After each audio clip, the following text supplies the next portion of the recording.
Welcome to Hurrdat Sports Radio. For the first down. Fabiola is the quarterback with Allen to his left. Aller is split to the near side. Two to the far side. Bo throws far side. Caught by Warren to the 5. Touchdown, Penn State. Snap to Penix. Four-man rush. Pressure coming. Penix spots the receiver. Fires. Tipped in the air and caught by Polk in the end zone. Jalen Polk stayed with it. Made the catch. 29 yards. McCord to throw. Guns it into the end zone. Caught by Marvin Harrison for a 10-yard TD grab. Coming off the right flank, Marvin Harrison on a 10-yard toss from Kyle McCord, and it's 20-0 Ohio State. Here's the snap back. Zone read. Take the handoff. Harvard's got it. 20, 15, 10, 5, dive, touchdown, Nebraska. JJ takes the snap, flips the ball to Roman Wilson after he takes a knee, and Michigan, the Wolverines, have won a national championship. Good morning. Welcome into Hurrdat Sports Radio, AM 590, ESPN Omaha, ESPN Tri-Cities. That's DB. I'm Ravi. Lulla. What's up, DB? Hello. Hello, friends. Hello. How you doing? Well, I survived, so I'm here. That's a start. Surprise, surprise. Again. Well, what? Prison. My own. What? You didn't get enough creed? You need a little more? No, we can make it happen. Nope. We can make it happen, Captain. Maybe good for the rest of my life. As I'm listening to the terrific intro that Shane made there, I don't forget that Michigan won the national title, but I don't feel like we talk about them like a defending national champion. Yeah, that's what I'm hoping to hear more of today, right? Yeah. Is this that the defending national champions do reside in this conference. They do. And two of the other front runners for a national championship in this upcoming football season reside in this conference. And the team that Michigan beat for the national championship now resides in this conference. Yeah, we heard a lot. We've heard a lot of Washington highlights. I don't know how many of those we'll hear this year. I don't know if they could have done better. Although than I do Fish. I think Fish. Given the timing, yeah, I think it was a good hire. It's a good hire. But I do think that there's. We talked yesterday about my hesitation of there not being a drop off between Saban and DeBoer. I am sure there's going to be at least some drop off between DeBoer and Fish, at least initially, right? Yeah. And between Penix and Will Rogers. And right? you move into a different conference, which for all intents and purposes will be more difficult. Yeah, and the Pac-12 was really good last year. It was, but it is different. Yeah. It's a different style of football, right? Speaking of Michigan, before we get into all the good stuff, right? Are you interested at all about the Netflix documentary that's coming out about Connor Stallions? A little bit. Like, it just depends on, I'm interested if everybody's forthcoming. Yeah. You're not going to know till you watch it, right? And maybe even not then. So I think you're not going to get your pound of flesh. So this will have to be strictly for pretty much entertainment purposes. Yeah. Because I'm not sure what punishment could the NCAA hand out to Michigan. I don't even necessarily care about punishment. That's what it's for entertainment purposes. I do kind of want to know what happened. The depth. Yeah, just because Stallions is involved, right? It's his perspective of what happened, and you kind of have to recognize, okay, what are his motivations to be dishonest here, right? When I'm listening to somebody and we only get he's already lost his job. Yeah. So when we're listening to this, and never going to get another one, regardless, in this field, right? Just doesn't matter. So maybe the motivation there is to take down other people, just to take down the ship with him. Yeah. So I don't know, but there's also a guy that wrote a manifesto about Michigan. So I don't know. It would be disheartening if all of a sudden he turned state's evidence. Yeah. I'm kind of torn. I'm torn with that. Do you think Netflix even makes this if he doesn't implicate Jim Harbaugh? Yeah, it has to be good.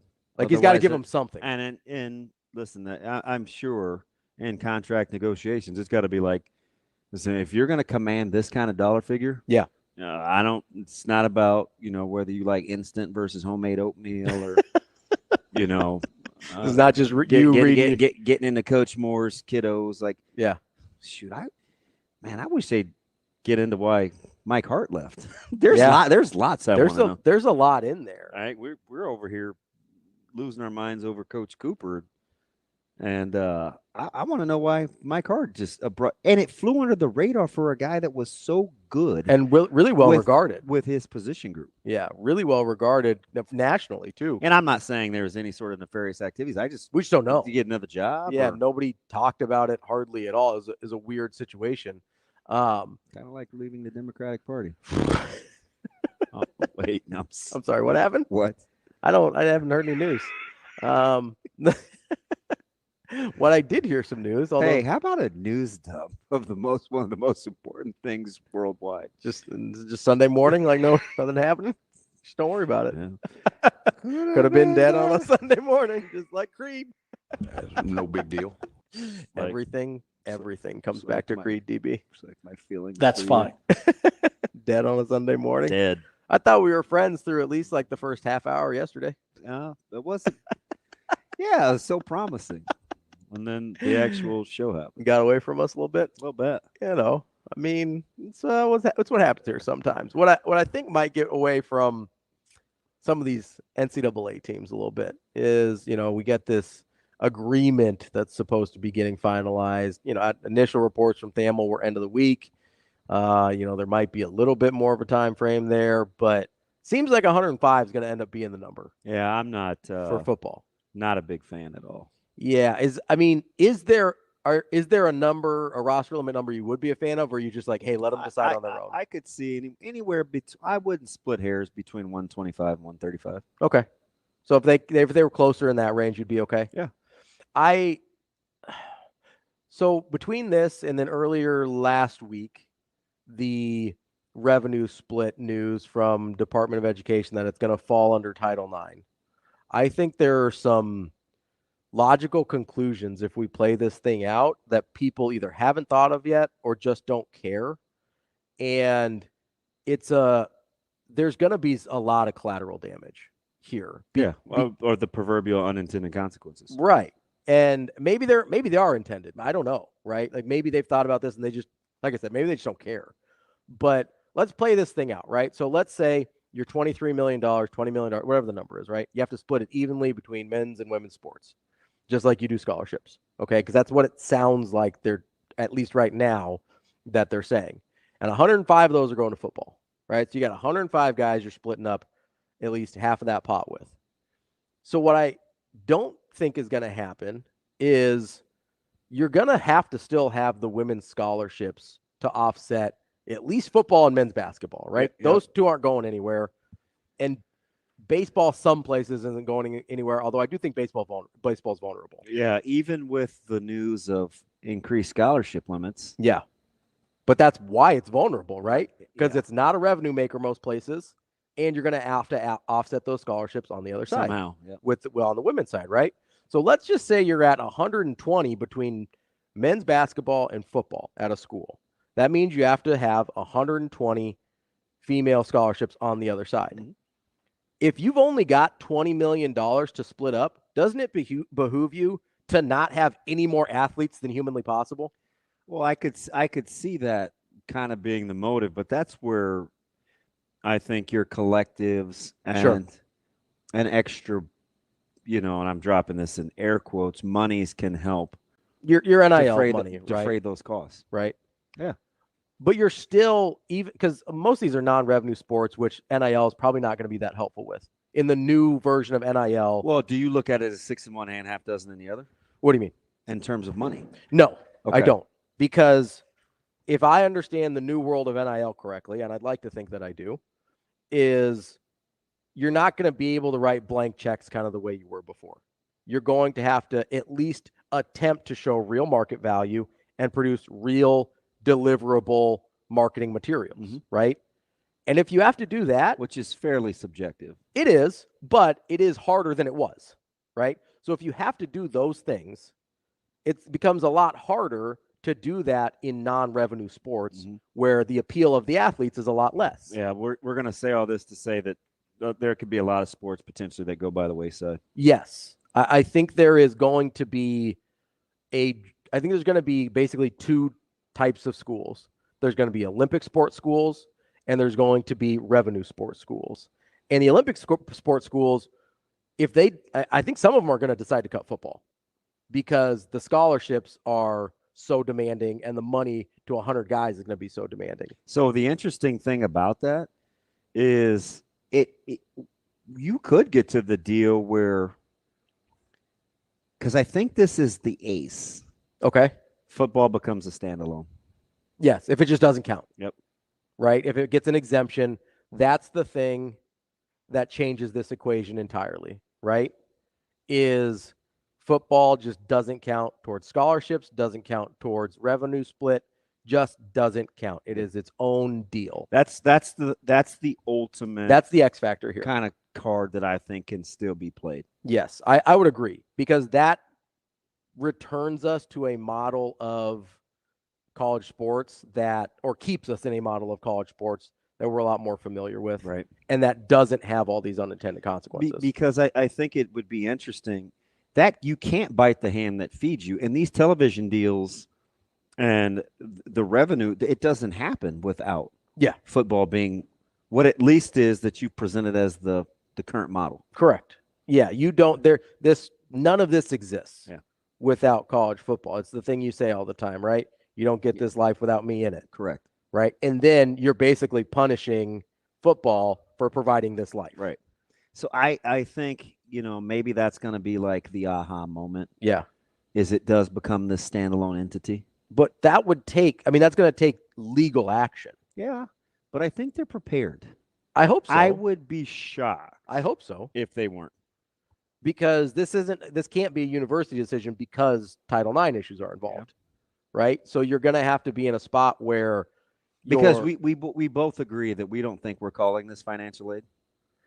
I don't think you should. Yeah, I don't either. I don't know if they will. Right? That's where and because it's not financial aid, it's compensation. Financial aid is helping you go to school, covering your expenses, even the stipends that they started getting where it's like, hey, a few thousand here or whatever it was per semester to cover, food and things like that are, hey, these are expenses to be going to college, but they're not directly from the school. That I understand is all being financial aid. We're talking about direct compensation now. This is a whole other thing. And that's where you may be able to find a loophole to what we're talking about here. And maybe that loophole is, hey, football doesn't count. But I do still think that requires some act of law. That's not a university decision. 100%. Or an NCAA decision because of what's involved there. So I just, as I read these things and, I do think I immediately go to, well, Nebraska's got a roster like 150 right now, right? What's 105 going to look like? Is that an immediate disadvantage to Nebraska? But I also think of these things about, what does this look like for these schools that, like a Stanford, for instance, that carries a ton of Olympic sports. And long-term down the line, Olympics start in a couple days. What does it look like for U.S. Olympic teams where that kind of count on some of these schools to develop a lot of these athletes in the programs? That's a fantastic point, too, because that could be a thing. Yeah, because the U.S. doesn't have academies the way other countries I was going to say, where's your farming ground? Like, where are you getting your materials? Right. That's why the NFL has a vested interest in college football succeeding, so it doesn't have to have a minor league. The U.S. Olympic Committee has a vested interest in Olympic sports and college not going anywhere, because then they can save a ton of money on not having academies like some of these other countries do. And maybe that's the alternative, is it turns into the U.S. has a place in academies and stuff like that. But there's a lot of ramifications here. I can't foresee that model. You know how long it would take to get that thing up and running? So long. Yeah. An incredible. You're talking about years. Yes. You're probably talking a decade minimum. Yeah. I was going to say 10. That's right. Yeah. That is an enormous undertaking, not only to build the infrastructure, but also just the model. But also to get the system working. A sustainable model. And you are talking about pouring in an incredible amount of money to make that happen. That's why I'm like, okay, there's logical conclusions to this of this path we've started down, and there's a ton of unintended consequences that don't just include college sports. You see how people react to the Olympics every year. Mm-hmm. America loves anything we win at, right? Doesn't matter if it's swimming. Any chance to represent your country, and to do it well, right? This country was obsessed with the Tour de France for a decade because we were suddenly good at it. Dude, who's ever watched cycling since then? Well, did you know that it's going on currently? No, I did not. Yeah, well, that's kind of my point. There you go. Because it is. Right? Yeah. That's kind of the point. It's like, oh, Lance isn't there. Floyd Landis isn't there. Don't care. Yeah. We got no Americans in contention. Don't care. Right? If you don't have Katie Ledecky or before her, Michael Phelps, how much do we care about swimming? How much do we care about the Olympic swim trials coming to Omaha for those years if you don't have Americans that you know are going to go win gold medals? Yeah, I just don't know where you generate the farm system. Or the funds for it. Well, it's across the board. I mean, all states, I know you're just talking about that in particular, but I mean, if you look at like golf with Tiger Woods, I mean, it fell down when he went down. I mean, everybody just loves the guy that just wins and wins and wins. I mean, it's the same way in the NFL when Tom Brady was winning Super Bowls after Super Bowls. I mean, it's an anomaly there, but I mean, Americans just love that. And a sport to not have that, people don't watch it. I think about the long-term sustainability once you get a model that you think is cost-effective. Hey, we may be selling it short on 10 years. Yeah. Minimum. Yeah, I said, bare minimum a decade. It likely would take longer because there is... That only gives you 2 Olympics. Yeah. Number 1. Yeah, it's probably, I mean, you're right. You're probably looking at closer to 4 Olympics. Yeah, right. You're probably talking closer to 4 Olympic cycles because you're talking about having to start basically with brand new athletes. So that's 16 years of training. So yeah, you're probably talking about 4 Olympic cycles before a academy model would be sustainable. And I know they currently, they got the thing Colorado Springs, but that's more like a finishing school. It is, and you already have some sort of but like your baseline. Yeah, I was going to say a benchmark in which you can navigate to say, oh, you know what, this is Olympic caliber. Yeah, this is where you should go train. Yeah, once you are Olympic caliber. So where would how do you become Olympic caliber? You'd have to. A lot of that happens at the amateur or collegiate level. Yeah, you'd have to. We got to stop. We need a new word. For collegiate or amateur? Yeah, it's not amateur anymore. It's not amateur. Yeah, I don't even know what to call it now. The pre-professional. I don't know what to call it anymore. There's a lot we'll have to adjust to. Yeah, and it's not, and that's kind of my point is it's not just college football. It's not just the 105 scholarships. It's not just college basketball or women's sports or whatever. I do think baseball is in real danger here. See, I do not. Really? Well, primarily, it depends on how in certain parts of the country. It depends on how media partners view the importance of college baseball. Sure. Yeah, right? It does. You're right. Because it now has a market. It has a platform. Yeah, certainly more than it did before. And it appears to be highly successful in certain regions. Yeah. So it might just become a SEC Southeast of the United States sport, though. Collegiately, I just don't know if I could see that happening. Really? I feel like it's sort of almost happening already. So limiting the opportunity to do something is going to come with its own set of particulars. Yeah. You are now denying me the right. And I get it. People cut sports all the time. But to not have it entirely available to begin with, what are these people going to do? And maybe I'm putting the cart before the horse, but I do think it needs to be. I mean, we're talking about logical conclusions to the problem here. Yeah. You mean like where are people going to play baseball? Is that Division III schools, NAI? Maybe it becomes truly a non-revenue sport. Yeah, but then you squeeze those people that were ordinary. So basically, there are going to be a section FCS of people. Guys get squeezed now. Then D3 will get squeezed because FCS will then go down to Division III. Like I mean, maybe it becomes an intramural issue, like a club sport. That's what happens. That's what we saw happen with men's soccer in a lot of places. That's a travesty. It is. I'm not saying it's a good thing. That's a flat out travesty. I mean, I grew up on the College World Series. It's one of my favorite things in the world. Like I just can't envision that going away. But if you asked me 6 months ago if I thought this would be this far along in terms of whether it's roster limits or an actual payroll, I'd have been like, I could see it, but not probably the next 6 months. Yeah, I mean, things have accelerated in a way that I'm not sure. I mean, especially the way the NCAA has moved historically. I'm not sure any of us thought it was going to move this fast in terms of going from, when NIL started, 3 years ago, 2021, right? To you're directly paying players from the university by 2025 is when that starts, I believe. So in 4 years, I mean, that's one graduating class. Yeah. And we'll hear from a guy later on when Nebraska takes the podium that has a head coach that has been fairly outspoken. Yeah. About not being a fan of roster limits. Yeah. So odds that either that comes up or he addresses it unsolicited. Well, I was going to say, depends on if everybody asks the questions, but unsolicited, I don't know if he will. I think he does. You think so? I think it's important to him. So what about him leads us to believe he's very intentional. Mm-hmm. He's thoughtful. Yeah. And he's a good orator. So he's going to get out the issues that he wants us to be discussing, and he wants to be the spokesperson for it because he would consider himself the foremost expert outside of other collegiate coaches. He's not going to allow anybody else to dictate the narrative. Sure. I think he's going to want to control it. I also think he, not just to us, I think he's going to want to bring up these issues to the powers that be that he believes are listening. Yeah. Right. To make sure, like, hey, have you thought of this? Have you thought of all these other things that are going to be impacted by your roster limits or whatever? And, it wouldn't shock me if he brought it up. It is, I mean, if we've thought about it, he certainly has.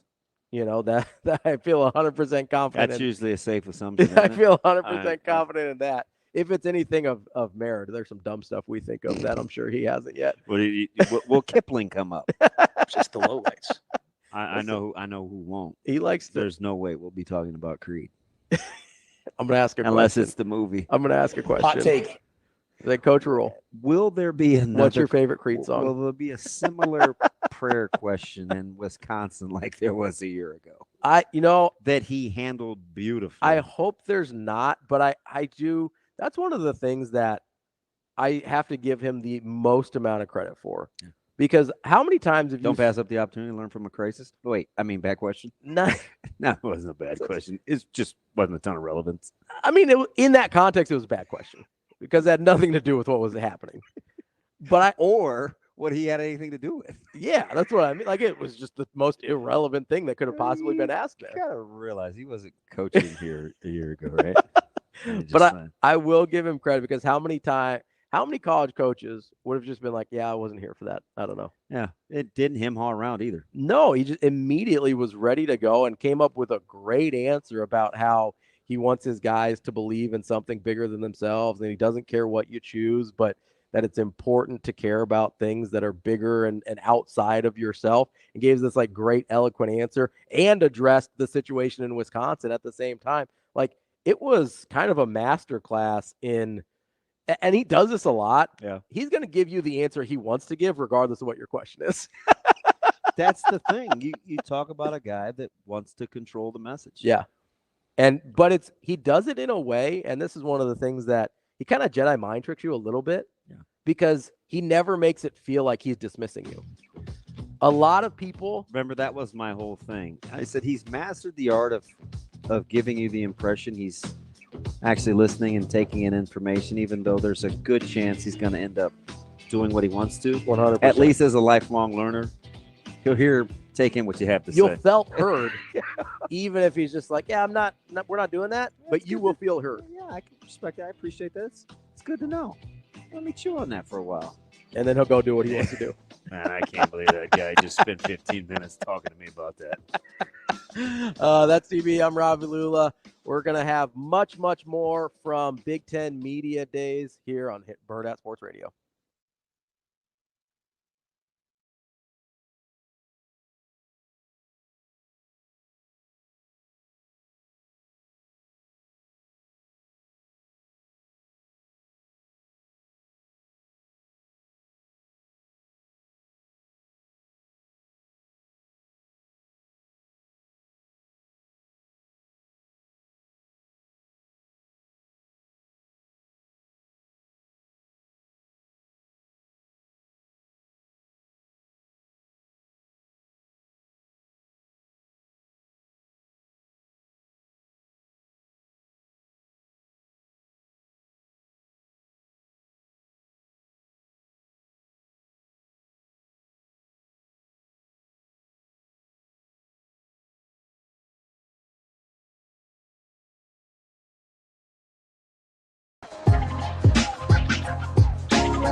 will be back.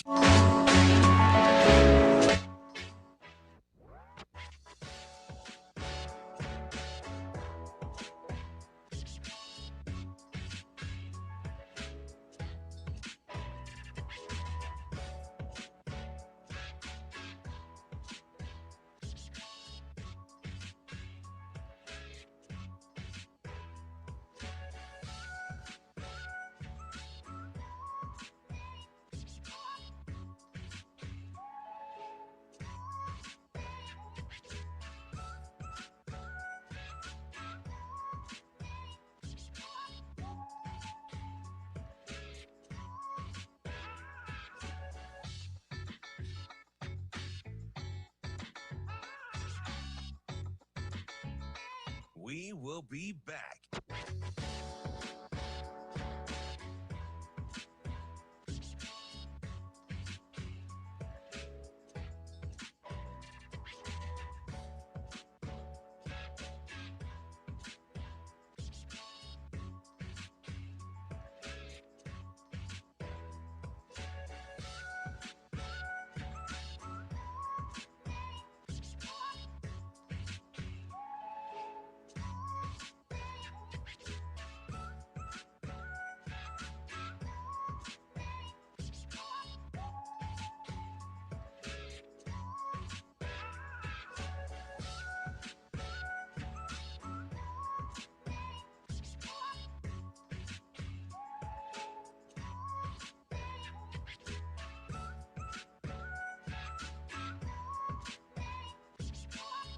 We will be back.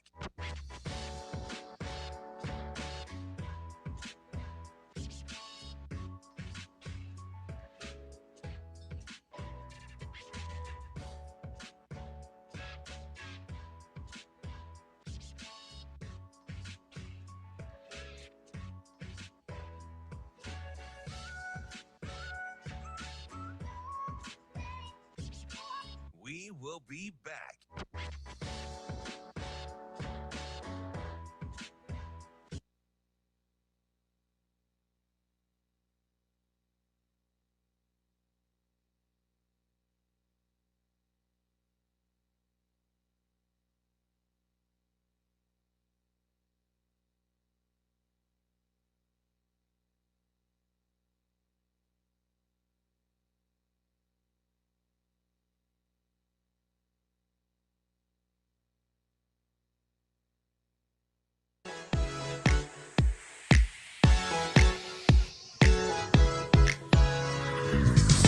You're listening to Hurrdat Sports Radio.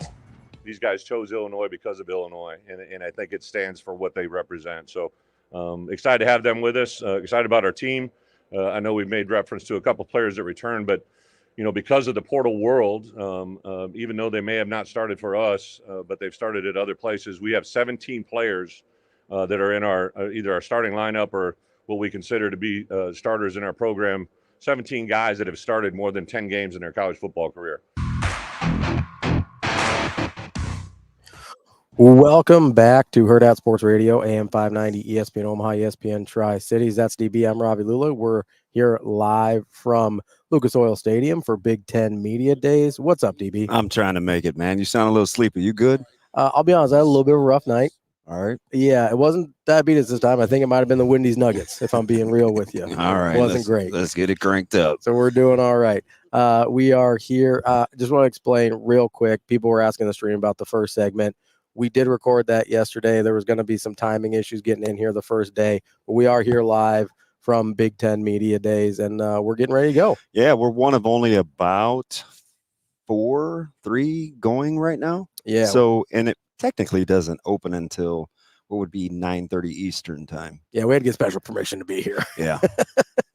Pass the super secret pass list and to get set up. So I mean, it's pretty cool. It helps having some familiarity. So I'm glad I was here a year ago just to kind of lessen the stress level. Yeah, get the lay of the land a little bit. Yeah, we got some folks that are very, very particular, and we're trying the best we can. So I'm just like, everybody, woosah. I'm just following people around. Life is short, man. This is my first time. You know, I'm excited to be here. I haven't been to something like this before. So it's interesting. You may reach a point where you're like, kind of been there, done that. But I think initially, for the first couple of times, I'll be curious to get your thoughts on, perception versus reality, especially for people you think you have a good idea or an understanding of, maybe some personality types. Oh, sure. Versus kind of how they are in the grand scheme of things. Like how they interact with people off camera. I formulate a lot of opinions seeing people live real time. Yeah, and that's probably, to be fair, that's probably a much better indicator on how people 100%. Actually operate. 100%. Because, you hear stories all the time, whether it's like Bill Belichick, where you're like, yeah, he's actually super funny, but that's just how he does press conferences or whatever, right? So it'll be interesting to see. If that changes my opinion on anybody. See, that's Will Tiemann down there, suited and booted. That is vintage Will Tiemann. You got it. Listen, you gotta look good. First day media days. I can't wait to hear is that what he really looks like? Because you're gonna get that a lot. For who? Just people in general. Oh, really? Yeah, you'll see Tom Dienhart and you're like, no way. That's not Tom Dienhart? It's a little guy. Saw a little haircut down there. Stephen M. Sipple. That's our guy. Tightly shaved. He said, I am not flying again. It's 3 years in a row. It's just been a debacle. Next time I'm driving. I said, Sip, we drove. See all this equipment down here? This is why we drove, by the way, is because of, and if you were following Hurrdat Sports Media, you got a little insight into the road trip a little bit. God awful. But, I feel like you're very judgmental about the snacks and the music, the whole thing. It's just over the top, man. I felt like, so one thing I am kind of jealous of, like you are definitely loved. Like between your mom and your wife. Oh, yeah. Those text messages for 10 hours. Like 9.5. Were incredible. Well, listen, I'm like, no wonder you're so sensitive. Like, you're just the opposite of Coach Rhule's philosophy. It's coddled, then caring. Oh, holy smokes, he is an adult, you guys. Well, listen, they when the blood sugar goes low, they get alerts, and your mom is fantastic, though. She is a total G. She's a lot like my mom. That's why I told you, like long time ago. I bet they would get along. It is incredible. I mean, before I left, we were just getting ice and stuff after we got the rental. Mm-hmm. My mom called. She's like, "Hey, just wanted to talk to you before you got on the road. Make sure everything's okay. I'm just getting my nails done." It's like weird, but I love it. Right? It's like it is what it is. No, listen, the moms, they gotta check in on us, make sure everything's all right. No matter how old you get. You cool seeing the new logos? It's different in here. It is a little different. Like it's still a little bit jarring. Like I remember they're gonna run out of graphic space here shortly. It's true, because unlike our friend Sam said the other day, I don't think contraction's coming anytime soon. No, not for the Big Ten anyway. No, because if they boot a couple, they're getting a couple. I was gonna say it's gonna be a net positive in terms of teams, but I remember USC and Oregon. I kind of forget about UCLA and Washington. Yeah, I don't know if it's probably just they're the two teams I consider to be better, but it is a little bit we walked in through the little tunnel there and they got all the mannequins with the jerseys and everything on them. And it's a little bit like, why is there a Washington guy here? Yeah. It's pretty cool though. Again, some iconic helmets. So, oh yeah. And more clarity, the closer you get to the Wisconsin logo, because some of you need to be really, really close. It is not Wisconsin. It's really not even close. It's pretty close. It is different. I mean, but it's pretty close. I have pretty sketchy eyesight, and I can see the difference. They're in the same neighborhood pretty for sure. Sketchy. Like they pay the same HOA. I know that. No, they're not far apart. Today's gonna be a good day, right? We get Coach Ferentz, we get Deshaun Foster, get Riley today too, right? And I told you in the truck, people forget Jonathan Smith is in East Lansing. Yeah, that was a great hire. It was an incredible hire, without a doubt, the best one they could have made. Yeah, I think it flew under the national radar. I think you could pretty easily make an argument that they upgraded. Yeah, and how about this, where you go the final three with Lincoln Riley, Matt Rhule, and James Franklin, guys that from a personality standpoint, James Franklin typically a little surly. Yep. Coach Rhule will be the spokesperson, a little gregarious, and Lincoln Riley, who I'm curious to see how he handles until he has success in this conference. I think he's going to be the coach that left Oklahoma to avoid going to the SEC. Yep. Yeah. I just don't know if he can shake it until he wins in a big boy conference. Yep. I mean, I know that's not fair to the Pac-12. They were really good last year, right? Yeah, 100%. But that's the perception. Yeah. Especially nationally. Like he went from like beloved darling to pariah almost. Yeah, like people he comes across as a little spoiled. Pretentious maybe a little. Yeah. Well, I think there was, I mean, there's one thing for sure. He can coach quarterbacks and he can coach offense. 100%. So I wouldn't knock the hustle just yet. No, without a doubt. And there is a sense about him, and I don't know what it is exactly. I didn't watch a ton of his press conferences because he wasn't overlapping with Nebraska Big Ten stuff a ton. But I just do think there is a sense about him that he doesn't even care about the other side of the football. And I'm sure that's not accurate, right? Like, you want to win football games. I'm sure he understands on a certain level, but I think that kind of goes into the almost aloofness that is, I'll just go to the Pac-12. I'll just go to SC where I can just win with offense, right? Because you can't do that in the SEC. 100%. And you absolutely can't do that in the Big Ten. But it kind of felt like, I'm just going to go somewhere where I can just win doing what I'm good at rather than trying to figure the other part out. Yeah, well, and we'll kind of get a little bit of the who's who, I think, in terms of a couple coaches got to make some statements. I think much like a year ago, Coach Ferentz feels really good about his football team. I'll be curious to see how Deshaun Foster handles it, and he's up first. Yeah, at 11:30. So I'm fascinated by UCLA. Me too, because I don't think they're going to be very good this year. Well, it's going to be a little bit of a transition, that's for sure. And I just don't know what to make of Deshaun Foster as a head coach. I mean, there's no track record, right? But I also just don't know that much about him. I know where he's been, but and besides the players that were at UCLA loving him, I really don't know anything about his coaching acumen either. So it's not like he was one of those guys that was on these lists of, not that those mean anything, but that was getting on those lists of those highly sought after coordinators and stuff like that, where you're like, that guy's probably coming. He just was kind of a guy that's out there and his players loved him. I don't know what to make of UCLA at all. Well, it's going to be interesting right off the bat just to see the feel that you get from, whatever it is that the message that he wants to convey about. I mean, basically, this is one great big promotion. That's the way I wish the conference would look at it. And I mean, yesterday went about how I thought with Petiti and the opening statements and a little understated, kind of a factoid. Yeah. Right. Like data points. And I'm like, listen, I get the perception of the Big Ten and the Ohio State and Michigan men and the prowess of academia. Mm-hmm. But man, I sure would like a little cheerleading. Yeah, that's the thing that the SEC has down, right? Is promoting their conference, promoting the athletics. Like, I feel like the Big Ten has always had a really hard time of like kind of balancing, hey, we can be a really great academic school or academic conference and be really proud of our athletics. And it doesn't seem like they've ever been totally comfortable with that. And I don't know why. It's not like athletics are counterproductive to education, right? You can make an argument that they're incredibly productive towards education. I mean, that's why you do what you do at the high school level, right? But it's one of those things where I just don't understand why there's this tension between the two things in the Big Ten. Yeah, 100%. We'll be back with more Hurrdat Sports Radio coming up next here live from Indianapolis and Big Ten Media Days. We will be back.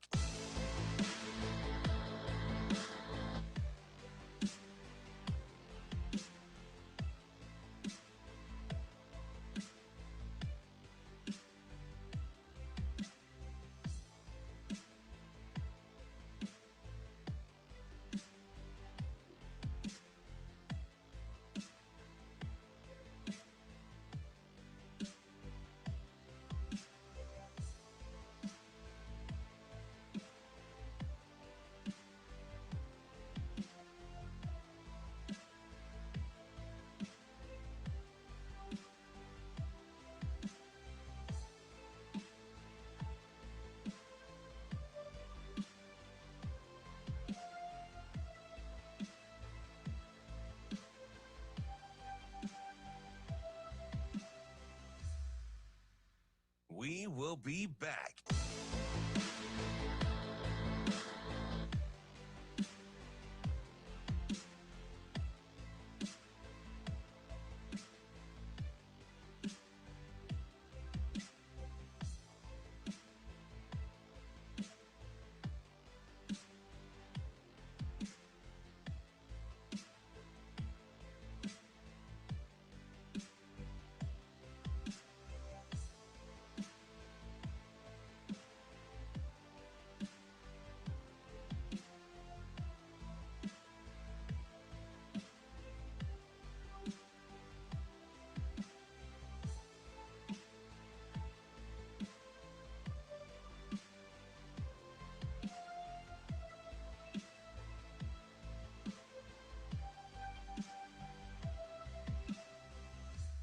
We will be back.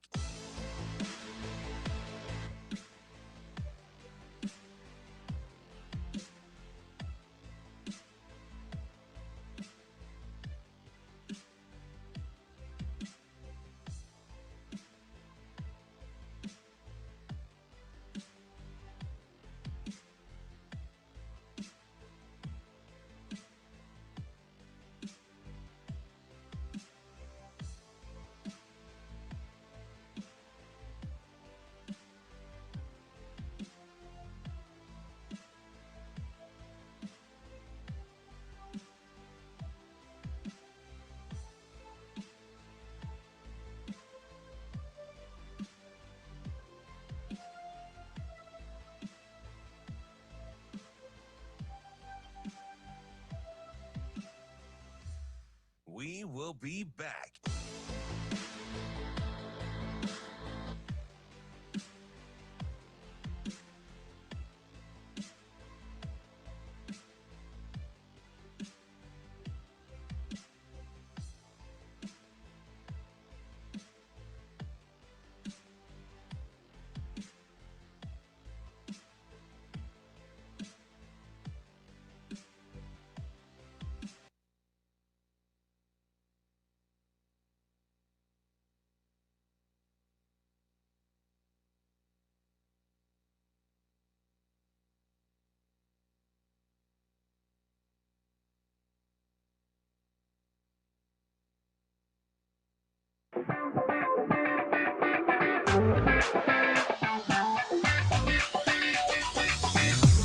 You're listening to Hurrdat Sports Radio. It is a good down for the Cats when A.J. Henning has the ball in his hands, whether that be a special teams down or an offensive down. The versatility that A.J. embodies, the way that A.J. brings a certain electric component, explosiveness to our offense and our special teams game. Some of the things that he was able to demonstrate throughout the season last year in our bowl game against Utah. Again, we are at our best when A.J. Henning has the ball in his hands. So proud of what he's done as a member of our team, only for 2 seasons, but excited for all that is ahead for him.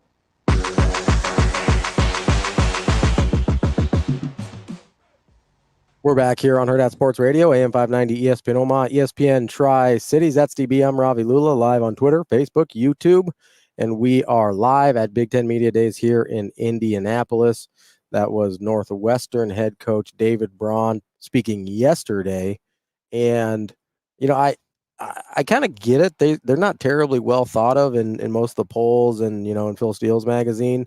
I do think people forget that they were a lot better than we remember. Yeah, it was last incredible. Year. I mean, he could have easily made a case for Conference Coach of the Year. Oh, 100%. I mean, considering the expectations and the awkward press conference that happened here almost a year ago to the day, where I felt like he was kind of thrown to the wolves. 100%. But he handled himself admirably, and he's been fantastic. Yeah, and I don't. Again, they're a team I don't know what to make a ton of, but I'm having a hard time. I'm having a hard time doubting Braun because, you know, that's a team that very easily could have gone like, I don't know, 1-11 again. Yeah, something like that, and nobody probably would have batted an eye because of the situation they were put in. And they go 7-5, win a bowl game, go 8-5. I mean, rode the shoulders and legs of Cam Porter, and I say shoulders even though he's a running back because My man's got that low center of gravity. And, Henning can play a little bit. Yeah. They get some steady quarterback play. I mean, he's going to be able to – they'll be able to stay in games just because of the way they play. Yeah, I mean, I think they're kind of grindy. Try and Iowa this thing a little bit to see if they can get to 7-8 wins again. And according to you, it's impossible to out Iowa. So I do think it is impossible to out Iowa. I'm more inclined to agree with that. I just think I've come around a little bit that it might be possible to replicate some of what Iowa does. Yeah. But to do it better than what they did, I'd rather do it a little bit worse and get a functional quarterback, if that seems okay with everybody else. Functional quarterback play. I'm part of that deal. Although if Iowa gets functional quarterback play this year, then I'm going to look like a genius. I asked Coach Rhule how he was doing this morning, and in typical Coach Rhule fashion, he said, "Great, really excited to do media for 8 hours. Let's get him." Hey, hashtag GBR. Boy, he is a classic. I mean, it's part of the deal, right? Yeah. I was having this conversation with Brandon Kinney a couple days ago. Yeah, BK is super, isn't he? I like that dude a lot. He's great. And I'd never met him before, and now of course he's coaching my Mustangs. So. I told you he's part of this. He's part of the all likable staff. Oh, 100%. Yeah, they got some guys, man. Super cool dude. But we got into this conversation about how, and I'm bringing this back to Rhule, I promise. But there was this thing that there's this commonality between Pelini and Rhule, I think, in the sense of how the players in the room felt about them. Yep, all in. And I asked him, I go, was it just that he didn't get the other part of the job and Matt Rhule does? And he's like, I think it's 100% what it is. He's got great perspective because he as he'd call it, the juice or the vibe. Yeah. He's like, Rhule's got that juice, because for guys during BK's growing up like that, like that was the term, right? Like, he's got juice. He's got the juice. Not like Juice Williams, but. So I think, speaking of which, Illinois may be on the struggle bus this year. They're fascinating, but anyway,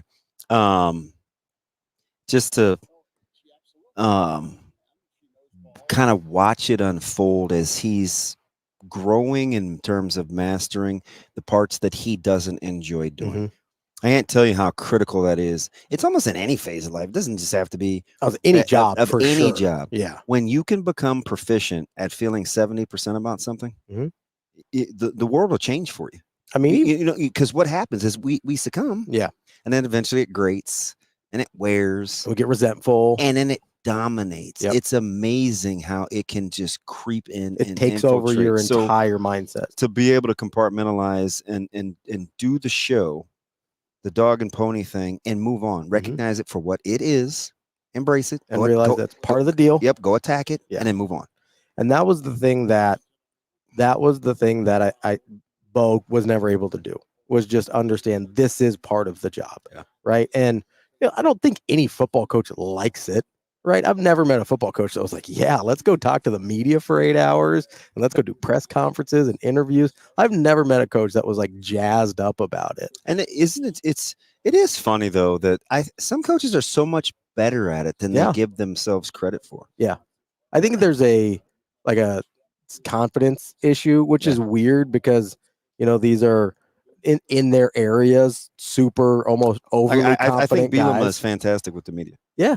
I think Kirk Ferentz is fantastic with the media. He's not super, they're a little surly sometimes. Yeah, but that's okay. Yeah, it really is. And I think, especially if that's who you are. I was just getting ready to say, you want folks to be authentic, don't you? 100%. Yeah. Like if that's who you are, give that to me. I'm okay with that. I can live with that. I know what I'm dealing with. What I don't like is when people act like there is some, like they're doing us a favor by being there. Like I get it's part of their time and they've got better things to do, but there's also a lot of what goes into this that allows Nebraska to be Nebraska, right? Or that allows the Big Ten to be the Big Ten. Like there's a reason all the TV dollars are available. And that's partly because of the dog and pony show, right? That's fascinating because sometimes I think saying the obvious shouldn't hurt your feelings. Mm-hmm. And I almost, there are times where I feel like, well, they don't have to really give us their time. They could do the bare minimum. Yeah, they can. But if they say that, we could know that. Mm-hmm. And but then if they say it, it's like, well, I can't believe he's acting like that. It's like, wait a minute, man. That's how you think. Like, yeah, if you could know you're being a dill rod, and I could say, Fudge, you are an idiot. You can't call me that. Well, wait, like, you know exactly what you're doing. Like, is because I gave it a name, you're mad at me? You know what I mean? Is this about the road trip again? Yeah, I was cleaning up because I have to have the hotel. I know you're shocked. I have to have my room a certain way, and I'm a total unpacker, and I like things set, and stuff goes in the bathroom, and I was just thinking to myself, did he really think that playlist was good? I get it. He likes what he likes, but over time, you kind of reevaluate, and you're like, yeah, I need to probably clean this list up a little bit. I've moved on from some of this stuff. So to be clear, the first list I like those songs. I genuinely like those. The second, I literally just hit shuffle on every song on my phone to see if there was anything I had that you liked. Yeah. So there was some stuff in that I don't listen to. So there was some times where we were going through that construction area, and it was like 45. Yeah. I wanted to roll down the window and jump. I was like, it's so close to the grass. 45 is faster than you think it is. I know. And I worried about hurting my shoulders. I could get over the skinned up stuff. I just didn't want to break a clavicle. Yeah, I don't want to dislocate a shoulder. Yeah, there was just no soft landing. And I put my head in my hands and I said, we'll get through it. We got to get through. It's incredible. I still don't. Yeah, it was. When no one in the vehicle is vibing, it's a problem. It's not a me problem. Yeah, of course. Of course. I'm not even going to get into the snacks because you made me feel bad with the tanking blood sugar, but you shop like a child. Literally, my entire thing is I'm trying to make sure I have enough stuff so my blood sugar doesn't go low. Can I ask That's all I'm doing without putting you on blast? Putting you on blast? Sure. So when I said, hey, let's walk over to the gas station and get some waters. Yeah. You got a whole nother round of snacks. Yes. But you already had some in the car. So you remember the story? So there were literally I have Sasha, three, 4 plastic grocery bags. No, it was just 3. It was just three bags of snacks. Who bagged them for you? You did, which I appreciate. Did you bring a spare bag, like an empty?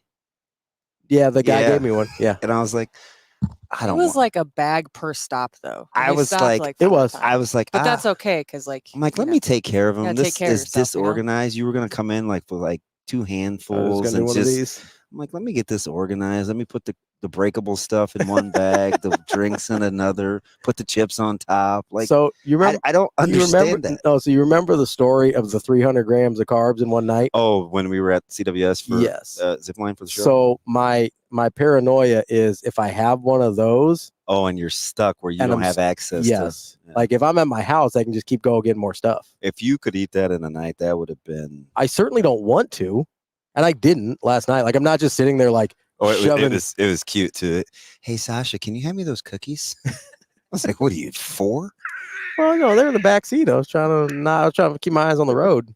I was like, this is incredible. This dude is eating grandma's sandwich cookies. It's like, listen, they were lemon too. They were good. Oh, the lemon ones are tasty. Yeah, cereal in a bag. That was I'm cool sorry. too. I was driving the entire 10-hour time. I just thought I'd try and not have a low blood sugar and put you guys in danger. That's all I'm trying to do. It was good. Man. I'm just looking out for everybody else. And I would like our listeners to know you are arguably you could teach driver's ed.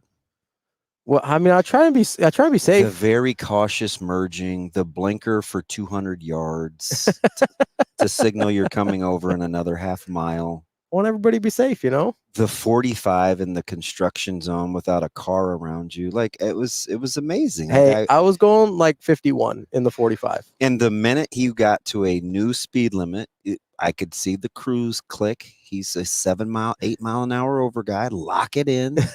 I'm like, this is very. Can I be honest though? I was just pumped to be driving a Wagoneer. Yeah, that's a monster. I love that thing. I've been eyeing one of those bad boys for a minute. I'm sure that the guy at the rental car place, when you cheered, when he said, I got the Wagoneer for you guys, you're like, yeah. I did a fist bump. I was like Tiger on Sunday. I go, give me one of those.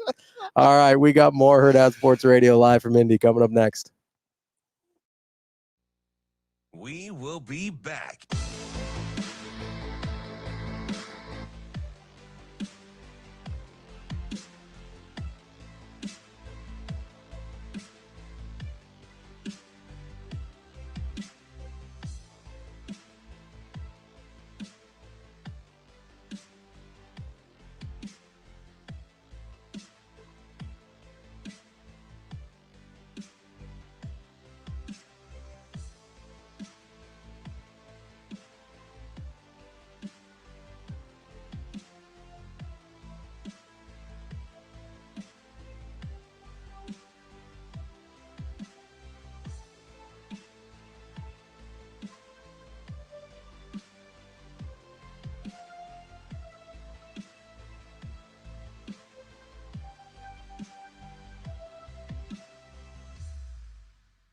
We will be back.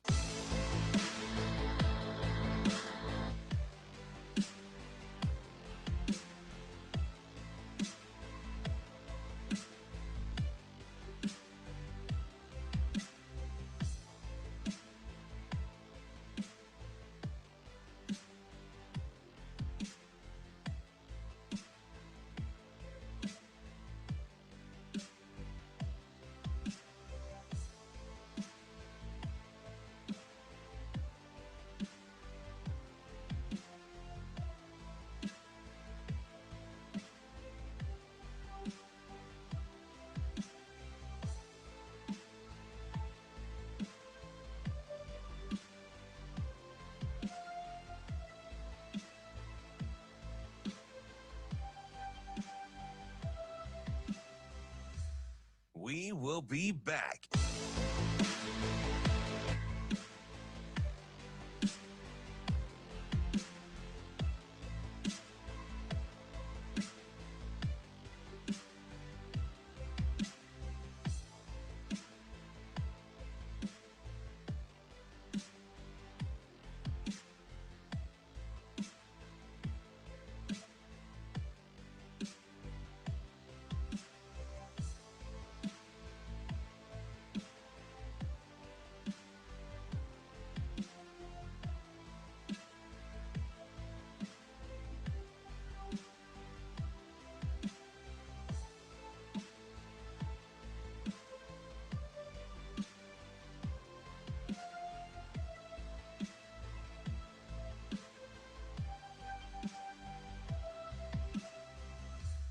We will be back.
You're listening to Hurrdat Sports Radio.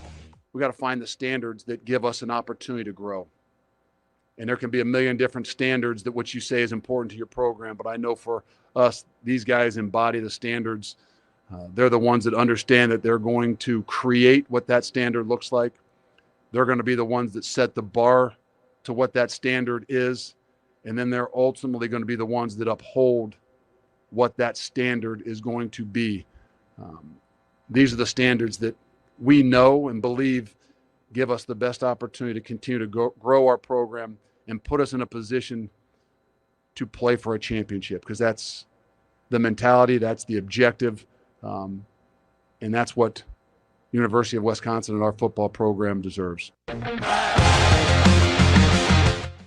We're back here on Hurrdat Sports Radio live from Big Ten Media Days in Indianapolis. That's DBM Ravi Lulla here on AM 590 ESPN Omaha, ESPN Tri-Cities. We're going to have to catch up with BC here in a little bit. He's live with us here, but he's getting his credential and everything, so it's going to take him a minute to get down here. So we'll have him join us live as soon as he is able. In the meantime, that was Coach Luke Fickell from Wisconsin, which, and I'm not making a Wisconsin joke here, you're a big fan of Fickell, right? I am. I love the way that, granted, it's 2 days, right? So it's not like we go have dinner, but I can watch his practices. Mm-hmm. I can see how his team is ran. I know what he's after. I like his style quite a bit. Quite a bit. And that's more of a look and probably a more realistic look than most people get from a head coach, right? Yeah. And full disclosure, I do think Nebraska, and this is just mostly my speculation and random tea leaves, I think Nebraska was closer to having Luke Fickell as their head coach than people realize. That seems a little interesting, doesn't it? It's funny you say that. So here's what I think happened, okay? And this is just, I don't have sources. I'm just going to be real with you. I hear some things and I'm like, try and logically deduct what may have occurred. I think Matt Rhule was Nebraska's number one choice, full stop. Mm-hmm. He came into Nebraska like a month and a half before he actually got hired. I think there were a lot of contract issues trying to work things out with him in Carolina. And I think at a certain point, Nebraska was putting together contingency plans in case they were not able to make that work. Coach Rhule even talked about that they had to come back to the table, right? Yeah. That's not... Gave Trev a lot of credit for staying with it. Yeah. But I do think at the same time that contingency plans were being put in place. I think that contingency plan was Luke Fickell. I mean, the more you know, maybe. That's my gut. I said that at the time, and I truly believe that. Yeah, I don't think that's far-fetched. I truly believe that if they were not able to work things out with Matt Rhule, that Luke Fickell was the very next phone call. And they're very similar in how they operate. Yes. Yeah. Very similar. And that makes sense for what Trev was looking for. And I told you early on, Mm-hmm. It's funny you make that correlation. So we had the big recruiting weekend. Coach Rhule had maybe only been here 5, 7, 10 days. Mm-hmm. Had the big recruiting weekend where he brought the juniors and seniors that were on the hook, and Mm-hmm. and he brought all those guys in, and he asked for us to come back I think it was the following weekend or 2 weeks after that. Mm-hmm. So we were just sitting down talking, and we're in his office shooting the breeze, and he asked, who else is in the hunt, Mm-hmm. or where else you going? And I said, we're heading up to Madison here next week, and his wasn't quite reverence. That's too strong a word, but his respect for, he called him thick, Mm-hmm. and he said, good man, ask him anything you want. He's really transparent. What you see is what you get. Yeah. Got a lot of respect for that program. He said, stop and take in the scenery. I was just like, okay, that's kind of weird. It is. But I get it, because a month earlier, I listened to Coach Ferentz in his office say, hey, Caleb, people are going to tell you what they can do for you, and a lot of people are going to say similar things, but find 2 or 3 people you can listen to and trust and go with that, because we're in this business to sell you the best product we can. Mm-hmm. And I was like, well, that's weird too. Right? Like a lot of people that want something from you aren't that honest, don't come across like that. Yeah. So I was a little prepared. Yeah. But those were 2 guys that I felt like, yeah, I can vibe. Have you ever seen or heard of, in a recruiting sense, so like whether with Caleb, whether with other people, obviously you coach high school, you've had a lot of guys that have gone on to play at the next level, that a coach besides Rhule talks that way about a coach you're about to go see that's recruiting against him? Yes. Okay. But it was in reference to Coach Rhule. Well, fair. So yeah, there's actually 3. Okay. Now that the way that you phrased the question, where at the very end it was, I could see where, and this wasn't with regards to Caleb, this was with 2 other players. Yeah. It was, I could see in regards to how Rhule runs a program. which is what 2 of the 3 refer to it as, runs a program, and who he is as a man, well, that's going to be a challenge for us. So you can see the appeal. And yep. And I said we understand that going in. Yeah. So yes, I like the self-awareness. They have talked about another coach, but it was in reference to Nebraska being in the picture from a recruiting standpoint. Interesting. You've never heard him talk about anybody. I've even had an assistant. I remember LeVar Woods. Coach Woods told me. Which you're a big fan of Coach Woods. He's a great man. Yeah. And great coach too. He's incredible. Yeah. Like he's someone I would just go hang out with. You know, he said he said that's dangerous. That's dangerous. He seems like a really good fit for Nebraska. That's what he said. Yeah. Right? Yeah. I can just and you know schools, you know I never badmouth Iowa. Part of it is because they do something that I'm a huge fan of. It's self-awareness. Incredibly self-aware. Where am I good? Where am I bad? But they use it. They play to their strengths. Yeah. Right? They accentuate their strengths and they try to minimize their weaknesses. And I like people like that just in general, right? Because sometimes we're so delusional. Oh, we're this or we're that, or I'm capable of doing, and you know, 25%. It doesn't even sound realistic. It's like, what are you talking about? There's a difference between aspirational and delusional. I don't even like when people say, hey, I'll be there in 10 minutes. You're not leaving your house for 10 minutes. don't say that. Yeah. You know what I mean? But some of that is just my personality. So it's, you know, I'm weird like that. But that also goes into how Iowa recruits too, right? Like they're very, they don't shotgun offers out like a lot of teams. You know do. what they don't do a ton? What's that? Miss. Yeah. They don't. They're very selective. I like the efficiency. And so, like if you get an Iowa offer, it means something. Oh yeah. Like I feel like they don't do a lot of those like non-committables. You know what I mean? I don't even know if they.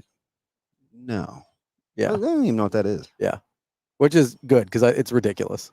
Yeah, it's like not just soapbox here or anything. I know we did this with Shafe a little bit yesterday, but non-committable offers are the dumbest thing in the world. Yeah, I didn't love I hope people didn't leave that conversation with Shafe thinking CJ's offers aren't committable. They 100% are. Yeah.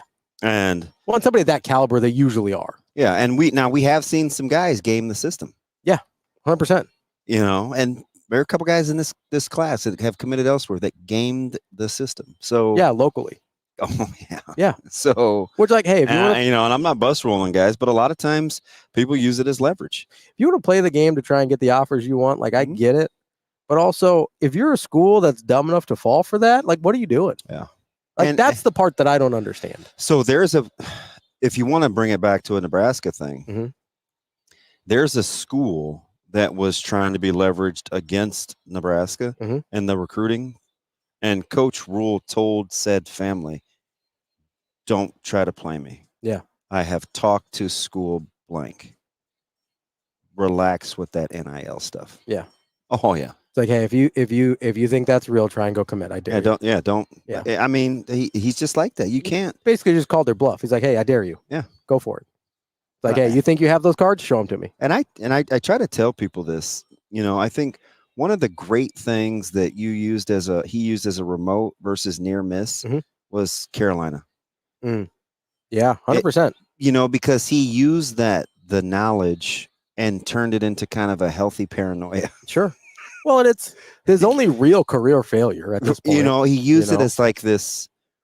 It was a new frame of reference and a benchmark for him in terms of relationship building and how relationships matter, and making sure that people are who they say they are. Like his due diligence was already pretty good. It's at a healthy paranoia, in my opinion. When there is a person that operates like I believe Rhule does, obviously you know much better than I do, but the way I believe he operates in terms of like authenticity and relationship building and like operating on the level with people, sometimes, especially either when you're younger or early on in your career, you have to remember he hadn't been a head coach that long by the time he got to Carolina, right? I think you're talking 7 years. Yeah. 6, 7, or 7 years, I think. 4 at Temple, 3 at Baylor, right?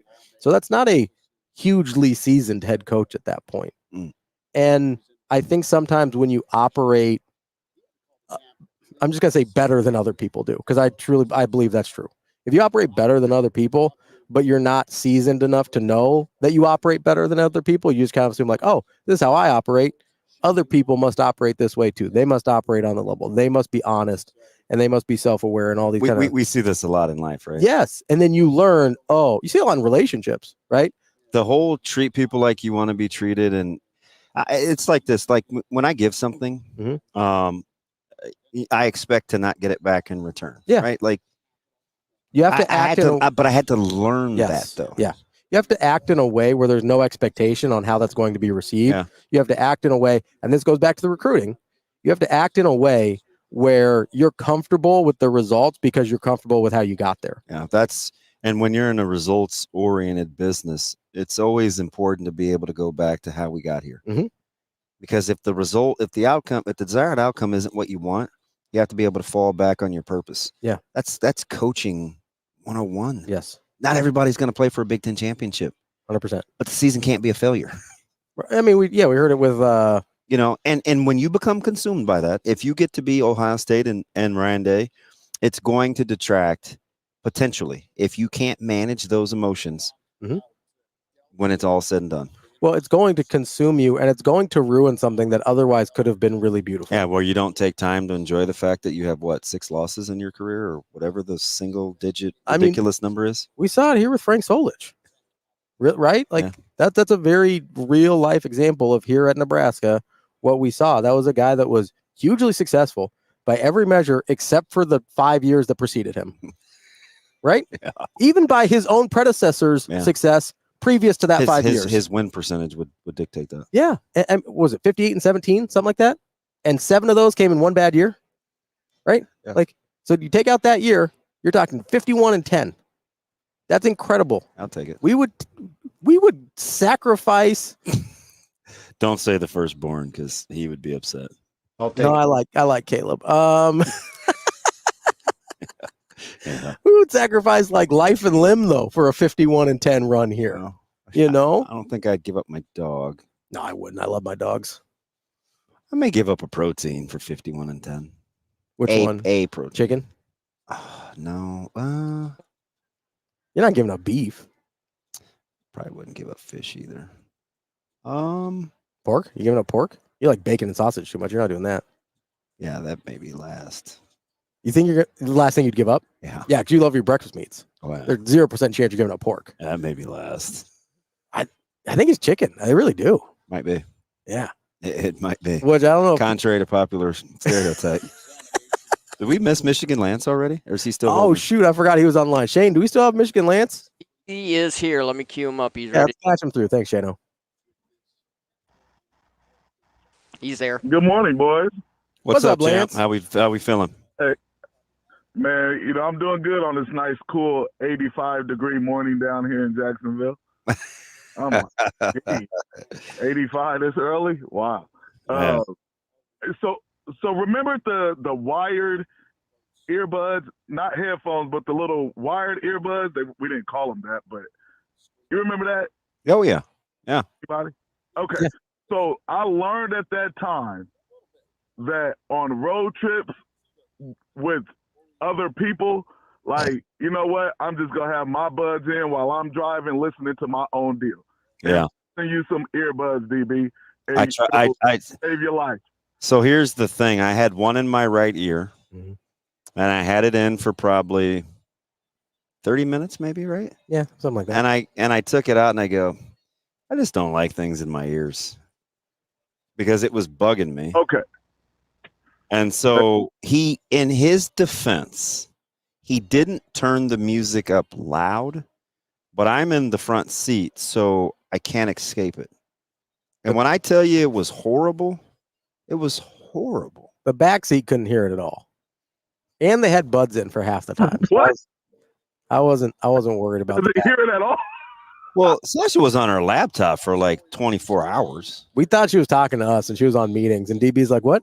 Yeah, she's like, "Hey, I'm Saucer Durkin." I'm like, "No kidding." Yeah, we know. Like, Yeah. I'm like, well, you know what, DB? Then there's no pleasing you. Then I listen. That's kind of where I landed, Lance. No, if I'm being honest. So you know what I wanted him to say though, and it took him a while. I'm like, "Hey, what do you guys think? Am I doing okay?"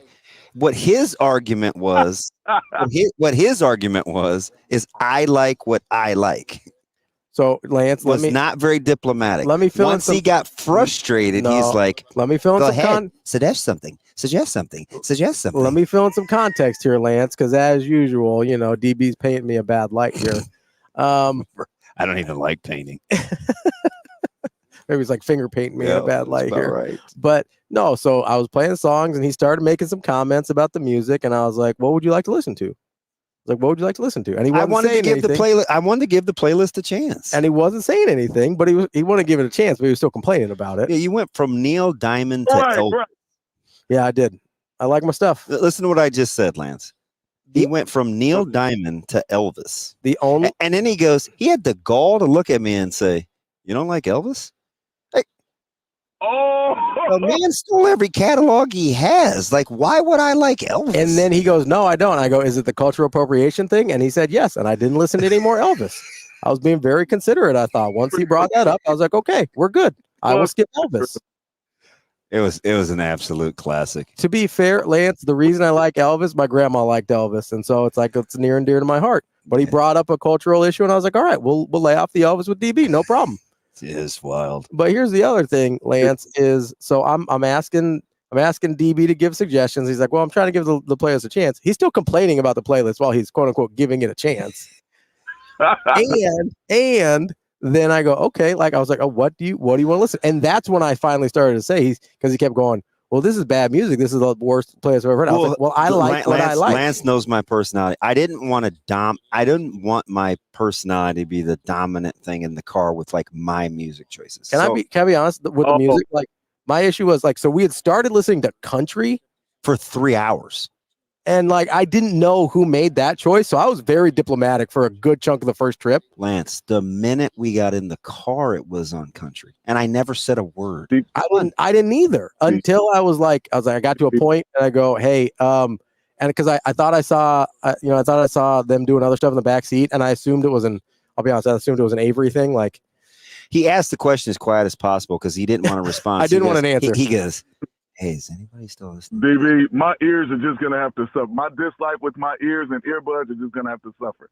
I'm listening to that crap. I did. So I was very diplomatic about the country for like a good chunk of the road trip. And then I did kind of quietly ask because I didn't want to get the answer I didn't want. And so I go, "Hey, is anybody particularly attached to the country music we're listening to right now?" He waited like a millisecond. And then nope. Well, no, because you answered for me. You go, "Oh, they both got earbuds in," and I was like, "Okay, we're done." Ravi, listen, man. Earbuds are for everybody. Whoever's driving the car gets to select the playlist. Thank you. Else, hey, man, y'all better throw something in your ears. Thank you. Hey, I got a question for you, Lance. How would you want your football conference to be? You want skirt and pom poms, beat their chest, or you like a little reservation and playing possum? I like whatever you are. Whatever you are and whatever you do that. It's because you're a Michigan guy. I get that answer. Now, what I don't, Michigan man. What I don't like is this is what I don't like though. Don't come in there like, "Oh, I have to be here. Woe is me. I don't want to be here." Like Robbie, you said, "Well, they could be doing something better." No, they can't be doing something better. They're getting paid millions of dollars to do that. So, Lance. This is what I said. I said this is part of the job. This is part of the deal. I don't disagree with that, but them saying they don't like it we shouldn't have a problem with that. We know they don't like it. If you just want to go coach football, there's a high school team down the street. I'm sure they'd love to have you. You don't have to talk in extremes. That's just idiocy. You can go coach FCS like Bo. It's fine. Yeah, go do something else then. Like, you guys are cool. Like even if you don't like it, just fake it. Yes. Oh, okay. No, DB, this is what I'm saying. If I want to be a head coach of a Power 5 school, you can. High school coaches used to say this too, that I knew of. "Well, I just want to coach football." No, that's not part of the job description. You have to teach. That's not the only part of the job. There's a lot else. There's a lot. You know who that is? You know who you guys are describing? Coach Solich. Just wants to coach football. He just like the football. There's a lot of guys that just like the football and the kids. There's a lot of guys that just stay as coordinators or position coaches because of that. So when did we end up doing? We ended up making fun of every press conference after year 3. They're moving around well. We used all his little, and we vilified him for it because we wanted him to be something he wasn't. I will say I do feel that's why I'm sensitive to that, Lance. To be full disclosure, I'm traumatized. That's totally fair. I do think they ambushed my guy because he hated press conferences. I do think he was in a really tough spot too because of the era he was in, how long he was an assistant, and kind of the transition from you kind of could just be a football coach when he started out into this era where that was no longer the job. There you go, Ravi. That's great point. Great point. He came from a different era, so I get that. But we're talking about 2024. If we haven't figured it out yet, it is all about the money. You do have to be able to play the personality game. It is charisma is part of 2024, maybe as much as X's and O's, because you can hire 26 guys to coach. Now, literally, you can hire 26 guys. You need a face of the program. Exactly, and so that goes into what I wanted to discuss about. Before we go all in on football, we still got a couple days left. Basketball, right? And I've been talking to DB Ravi. Ravi, do you listen to Gil's Arena? Great podcast. I see clips of it. I don't usually listen to the whole thing. Hey, man, these guys are high IQ basketball guys telling the truth. So they're keeping you good. Not, just because you play sports doesn't mean you're smart. But smart guys that did play sports, you need to listen to those guys. And a lot of them on there, Gil and Kenyon Martin, are really great. And Gil Arenas talked about Team USA. Although he just had to walk something back, but we've all done that. But go ahead. Well, I like Arenas. Come on, man. But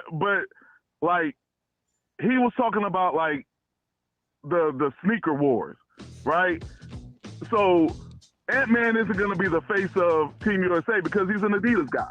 Yeah. He probably should be the face. When you see him out there competing, he's the best. But they're not going to let that happen because of politics of sneakers or Mike Krzyzewski being a Nike guy from Duke. Lance, we appreciate the call. We will be back with more Hurrdat Sports Radio live from Big Ten Media Days here in Indianapolis coming up next.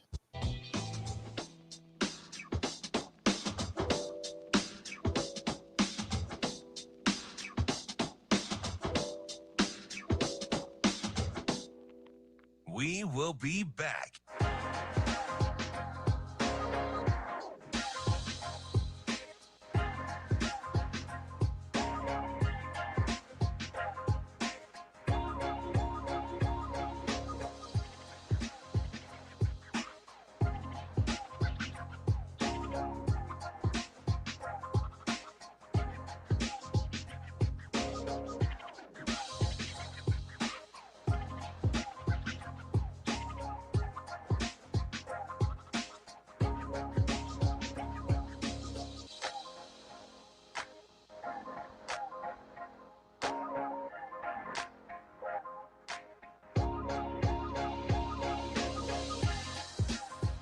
We will be back.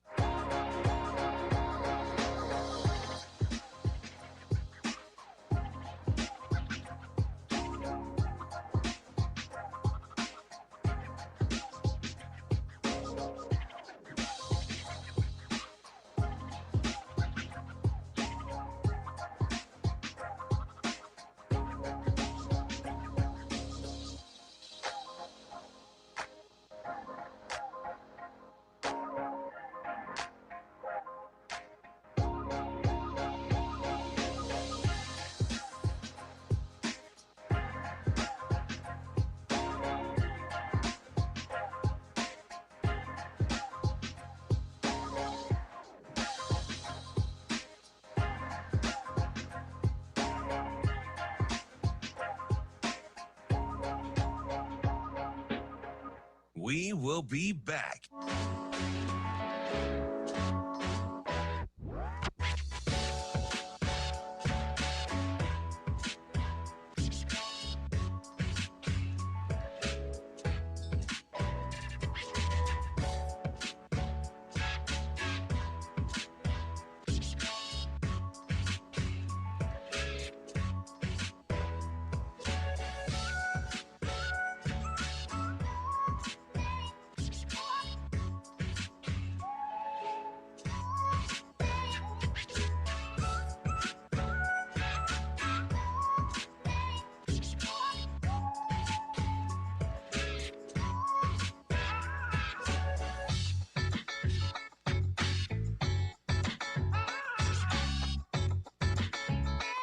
We will be back.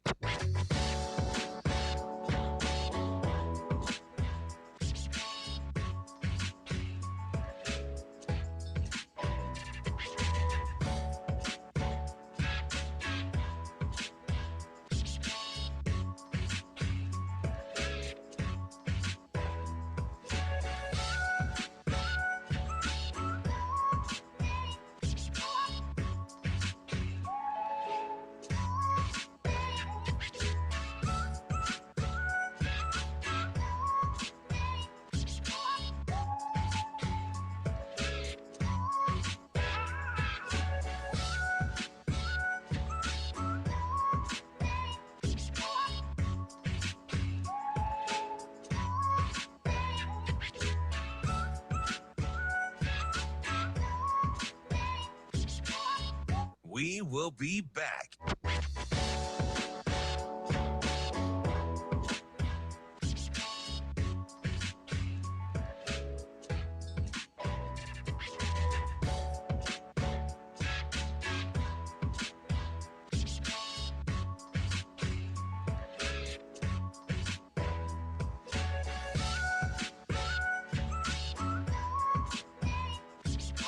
We will be back.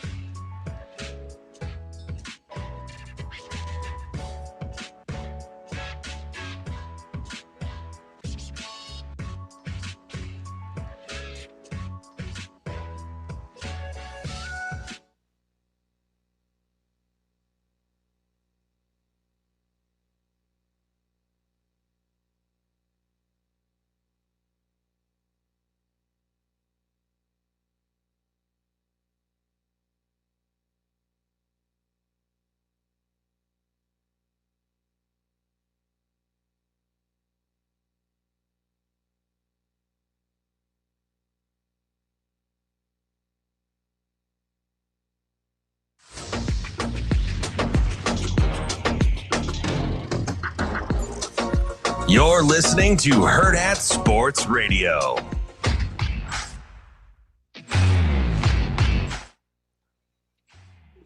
Welcome back to Hurrdat Sports Radio, AM 590, ESPN Omaha, ESPN Tri-Cities. We're live on Twitter, Facebook, YouTube. That's DB. I'm Ravi Lulla. We're not on the Pillar Exterior stage, but we still love the Pillar Exterior stage back home at the Hurrdat Sports Bar and Grill. Today we're at Lucas Oil Stadium. Lucas, who's not a sponsor, but they can be if they want to. Yeah, nice, easy drive, too. 8-9 minutes this morning. Yeah, not bad. Got a little bit of traffic, not terrible. It was chill. The lap around the parking lot was... I should have went with my gut. Clearly being the only guy that had done this before here, yeah. I should have. But I said this about Sasha's delivery all the time. Sometimes when she talks, it's very matter of fact. It seems very convincing. Like the first 3 or 4 times I laughed at her yesterday, she was like telling people, basically she was closing them off like blank. Like, what are you doing? And I was like, ooh, guess she's serious. So there's like that aspect of it. So when she's reading the directions, I'm like, okay, maybe because we're having to get in through a secret exit, it's different, but it's not where we enter. Yeah, I had no idea. The only place I've been in Indy is Hinkle, so that gave us no help or context here. Yeah, but it is pretty cool. It's a great location, and it has a lot of history for me. Yeah, right. I infamously left the Wisconsin game, walked back to the post radio show, had a meltdown till 3:30 in the morning, I think Had to catch a that's flight at 6. Oh, that's terrible. Oh, yeah. Not great. Yeah. I mean, everybody was crabby. Yeah. Like, whew. You know who the only one that was cool was Bishop because, he's chill. You know who I was ready to choke severe. Well, I mean, that Nebraska just got their tail kicked. I was reminiscing about this media room over here that we're getting ready to go into where Brett Bielema had one of the cagiest, shadiest press conferences ever. You talk about a guy that knew that he had a good football team. Abadaris and those guys, they were back healthy. Mm-hmm. They had 6 wins. And that was like the Melvin Gordon breakout party, too. I'm like, this. Because he was a freshman that year, wasn't he? This guy just acted like he was playing possum. 100%. And I told those guys leaving, I was like, he knows something we don't know. Yeah. And they put it on us. That's always a terrible feeling. Yeah. And then last year was the whole, what's Marvin Harrison Jr. wearing? And would you ever wear $25,000 worth of stuff? Depends on how much I'm worth. Oh.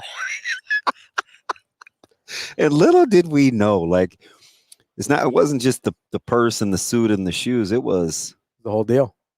I'm not working out for you guys either. Nobody saw Marvin Harrison touch a football from the last game to he reported. And it didn't matter at all. Not one person he's just like, yep, I'm good. It's like, hey, play the tape, bud. We've got our guy Kevin Sjuts on the phone from 1011 News. Kevin, what's up, buddy? Hearing you guys talk about Indianapolis is making me miss this even more. I mean, yeah, where you at, man? No. So yeah, tell them full disclosure. We were trying to make sure whether we were going to call you or book you. I'm like, wait, that was a couple weeks ago, but didn't Kevin say like he's really trying to pawn this trip off? Like, I don't think he wants to be here. Did we have that segment or was that privately? No, I think that was public. And how the tables have turned. I remember last year I was standing on the 22-yard line, and you guys were back in Omaha, and we're chopping it up, and I'm giving you the lay of the land, and now you guys need to do the same. I'm here. You win. Advantage you. I mean, I enjoy it, but I'll be ready to go in about when does Coach Rhule speak? I'll be ready to go about 1:20. Now you guys got the fire hose day. You're gonna get Rhule. You'll get the players, and the newness wears off after day one a little bit. But it is a fun event for me. There's just some personal stuff that has kept me back home this year. I've done it many years, and it's a great opportunity for one of my coworkers, Chase Madison, to go experience Big Ten Media Days, and he's all excited. He wanted to see it, wanted to experience it, and I don't need to hog the trip. Let's share the love here. Hey, do you compare and contrast media days? Because I'm on this thing where I wish, and maybe, the Michigan Lance said it earlier on our phone call, Kevin, he's like, just be who you are. And I guess it's staunch, it's academia, it's buttoned up, but it's so factoidy, data pointy. And I'm just like, it's okay to cheerlead a little bit. Yeah, it is. Or are you not that way? Don't let me sway you. No, I'm a little bit right in the middle. You got to try to find that common ground or the middle ground of be a cheerleader. I don't know if cheerleader is the right way to phrase it, or you just want to share in the players and the team's excitement. And some people can interpret that as cheerleading. I think that's fine here because no one's lost. Everybody feels like they're going to be good this year.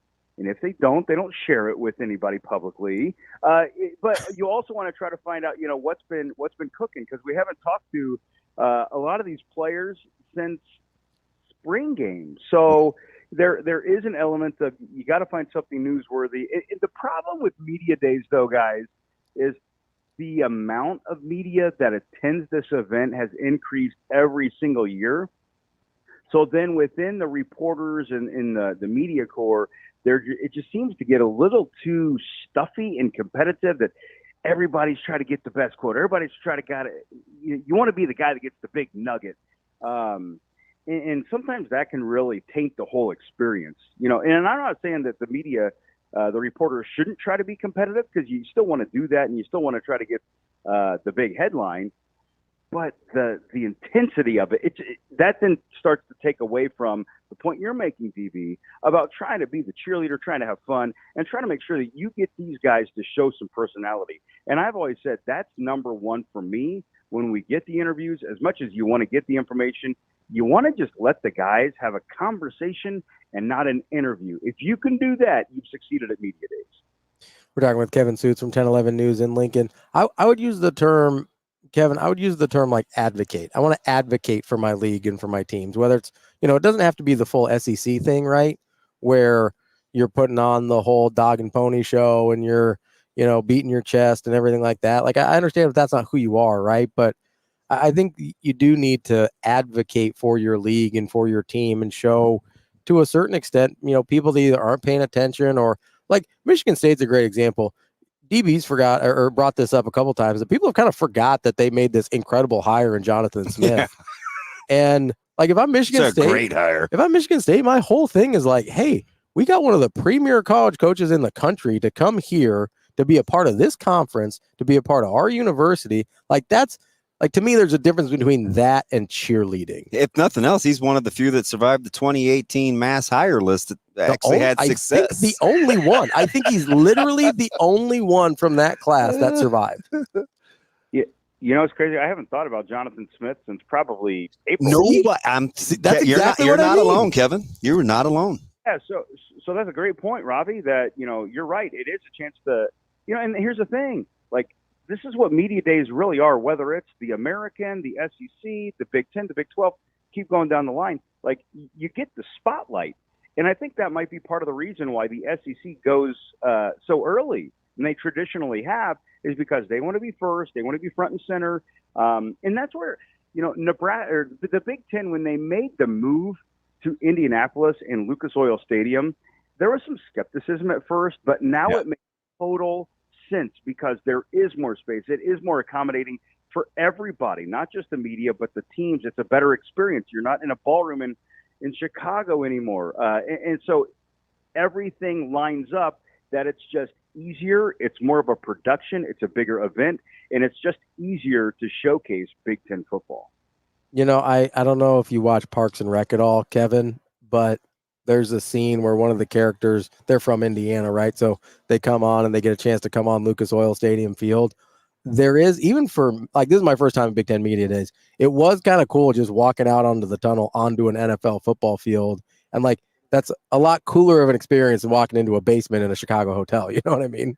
It was looser in Chicago, wouldn't you say, Kevin? Oh, I would totally disagree with that. Okay. Chicago was really stuffy and it was very formal and proper. Even the luncheon that they used to do in Chicago, the plated deal. Yeah. Yeah. Then all the suits come in. It's everybody on their lunch hour in Chicago Business District. They just roll in and you're like, oh my, like, I got to make sure my tie's straight and I got to watch which way I'm walking. Like, I felt like Chicago was very formal, buttoned up, and it's a totally different vibe. Even the first year in Indianapolis, I remember I did a story on it. They had a DJ playing. So they went from the Chicago ballroom with all these suits to like, all right, we're having a good time at Lucas Oil. So I think it's a totally different vibe for the better in Indianapolis. That's Kevin Sjuts from 1011 News in Lincoln. Kevin, we appreciate your time as always and enjoy home sweet home while we're out here in Indiana. Boy, Andy, go to St. Elmo's. Thanks, Kevin. All right, Kevin, we'll talk to you later. We'll be back with Brian Christopherson, more Hurrdat Sports Radio coming up next.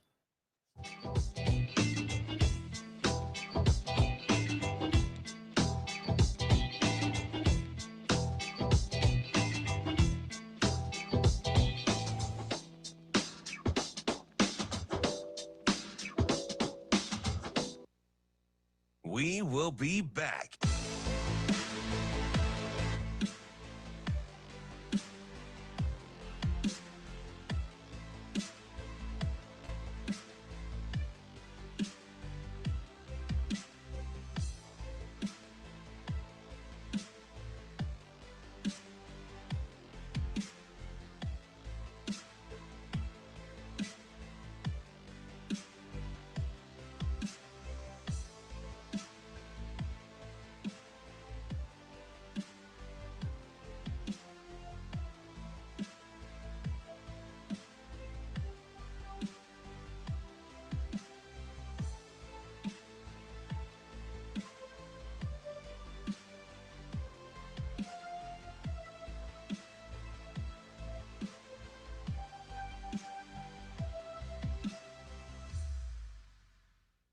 will be back.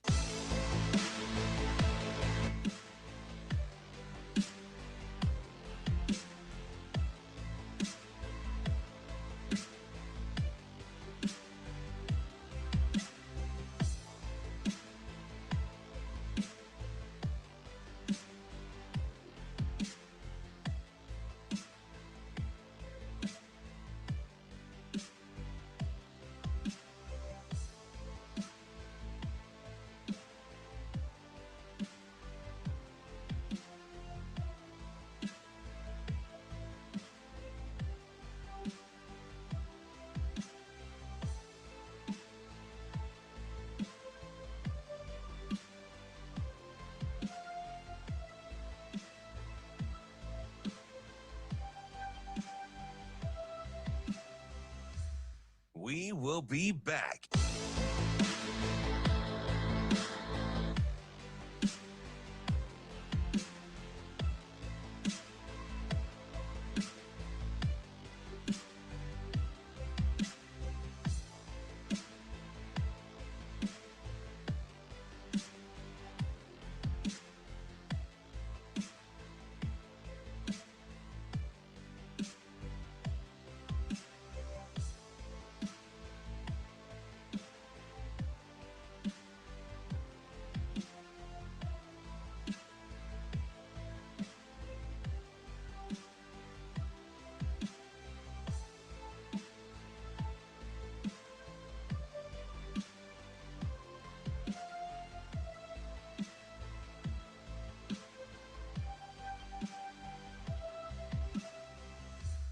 We will be back.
You're listening to Hurrdat Sports Radio.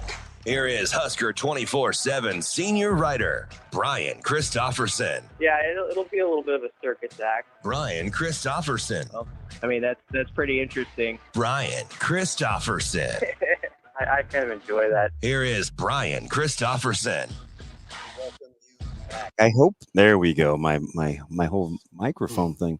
So we welcome you back to Hurrdat Sports Radio, ESPN 590 and ESPN Tri-Cities, and we're streaming, and we've got our guy. Brian Christopherson for 24/7 Sports. BC, I felt bad because you're kind of just loitering. Yeah. I felt like you're just kind of trying to take in the ambiance. I didn't want to be like the little kid, but I was like, hey, hi, hey, good morning. You just gave me the hey.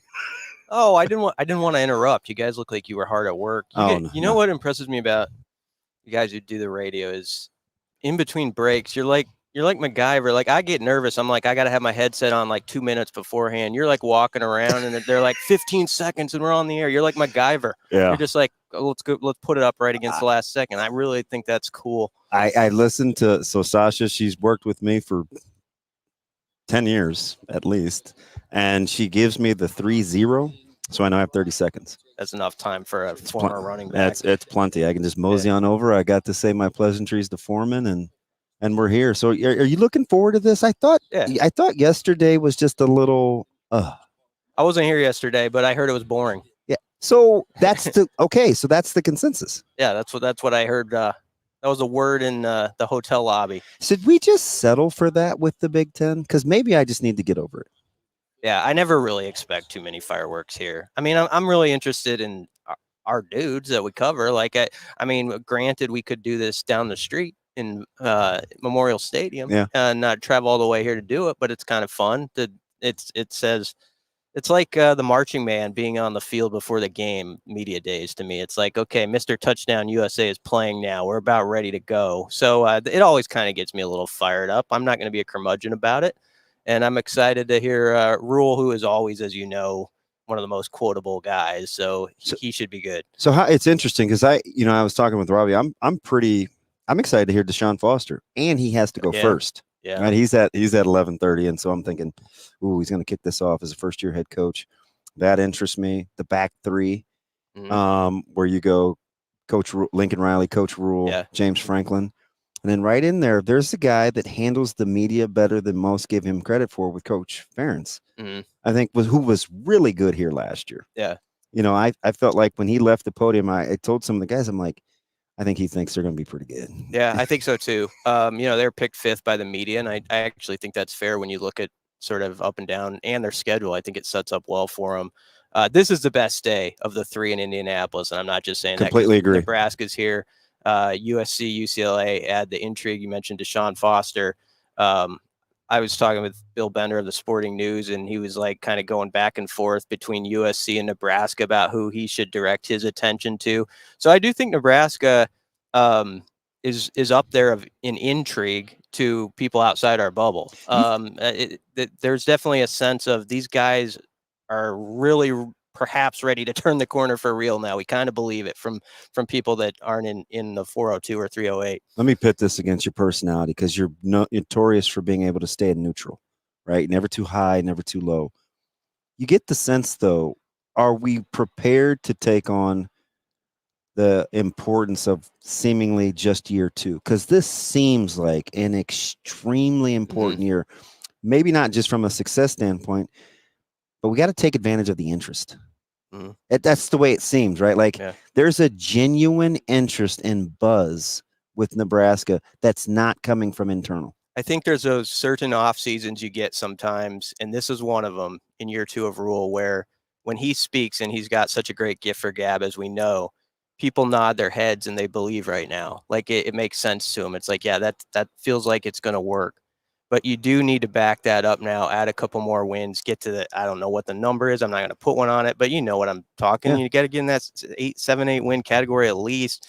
And then people keep doing that next off season, and you still have that intrigue. But if you kind of stay where you're at and you don't take advantage of this moment, some of that disappears, and people are going to be very skeptical next offseason when we get here again. I mean, everybody will still be around, but it won't be the same level of like, I believe what you're saying. So you kind of got to back it up a little bit this season. So along those lines, we're talking to your colleague yesterday, Mike Schaefer, and we're just waxing poetic about the depth with the front 7 and kind of the level of excitement.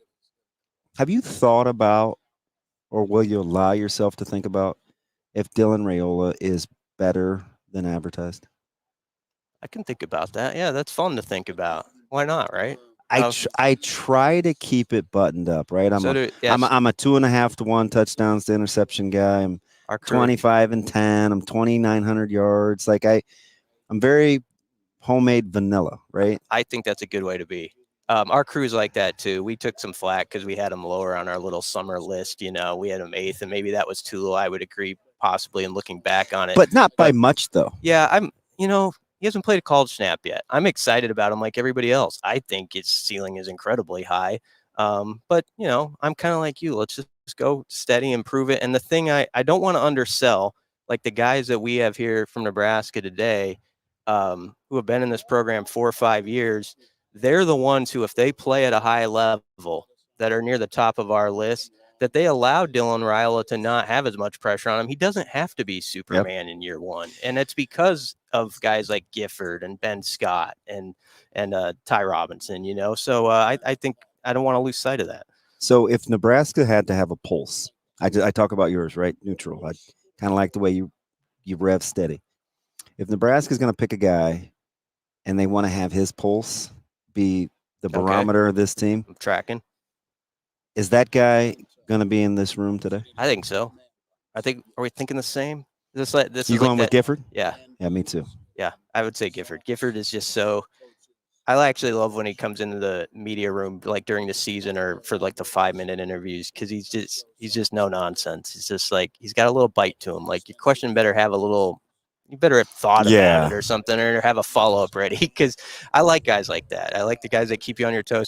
But I think that is not just in that setting. I think that's with the team. I think he's one of those guys who he doesn't waste his words. He puts it out there in a way that everybody's like, that's how it's supposed to be. And yeah, I think he does have that neutral setting, very good. And he has unfinished business, an old line from the 90s that worked pretty well around here. But he's one of those guys that kind of coined that phrase again when he did interviews in the spring. And you could tell it meant a lot to him to come back here and put this place, give it a trampoline into the future, set that trampoline up for the other guys. And he wants to be a big part of that. Can you feel his intensity? Because I can. Like, he doesn't have to say much. It's what he gives off. Yeah. And I think he's always been confident in his abilities, but now the last season or two, like it's on film. Like he knows what he can do. And even the stuff that where it came up empty for him that he can improve on, it's all very obvious to him.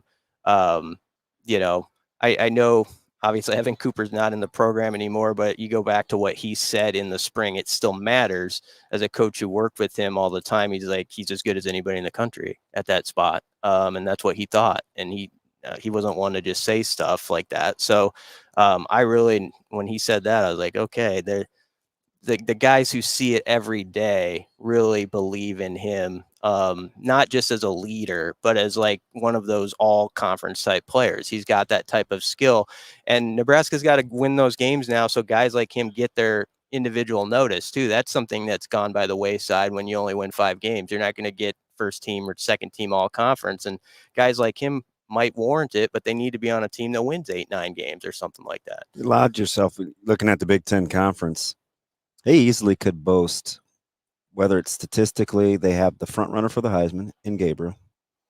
You arguably have 3 of the top 5 safeties in the country in this conference. You have 2 of the best D linemen in the country. You have the best corner in the country. Mm-hmm. I think the Big Ten realizes the position they're in from a actual football plan. I'm not even getting into Trayvon Henderson and Junkins. And I mean, there's some fellas in this conference that are littered all through the first round. Yeah, there definitely are.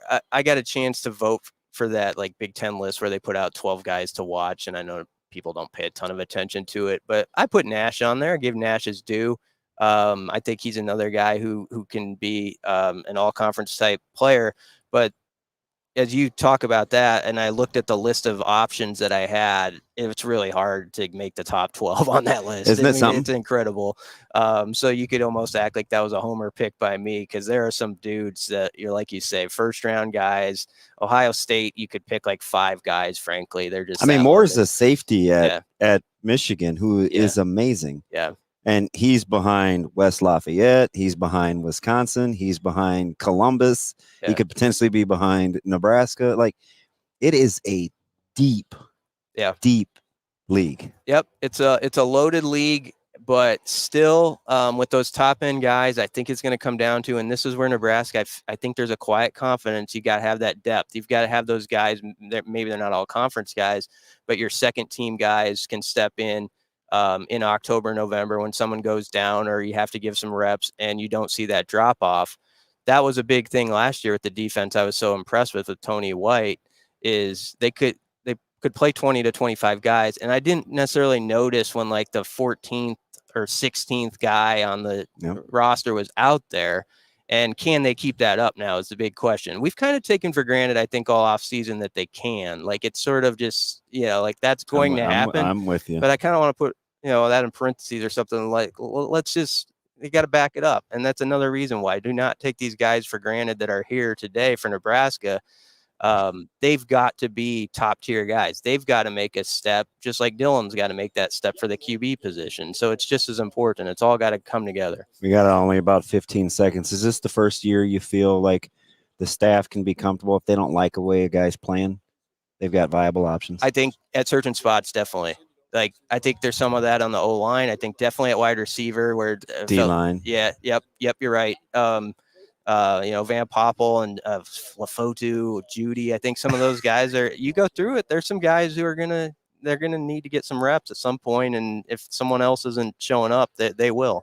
And BC, enjoy the day, man. Appreciate your time. Yeah, thanks for having me. I always appreciate being on. That's our guy, Brian Christopherson from 24/7 Sports. I can't hear the bed music, but we'll continue from Indianapolis. We'll get tons of interviews. We'll pop back in.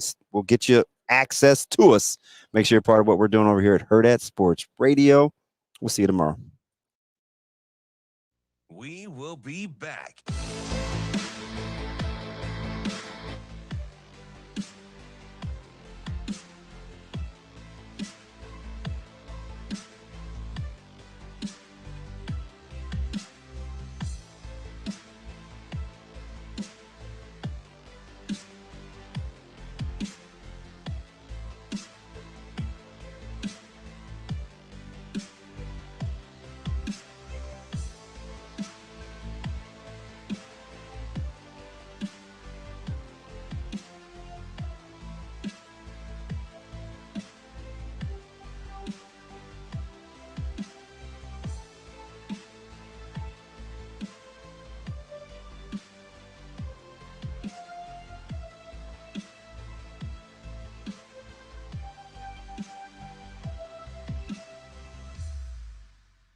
We will be back.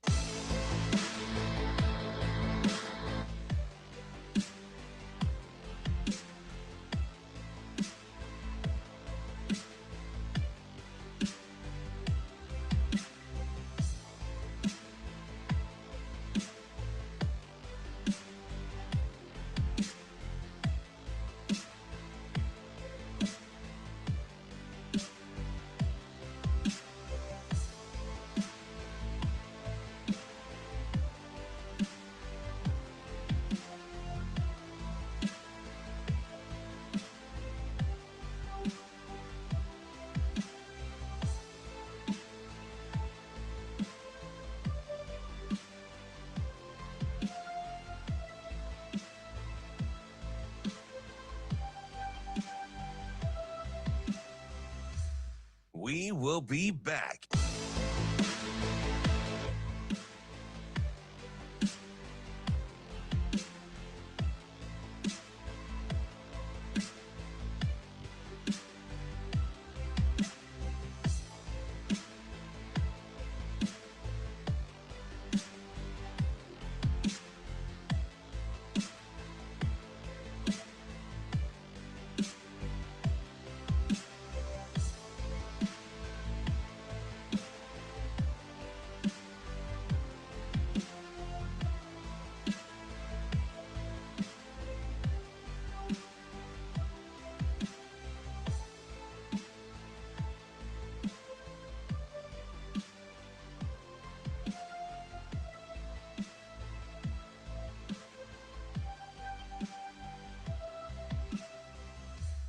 We will be back.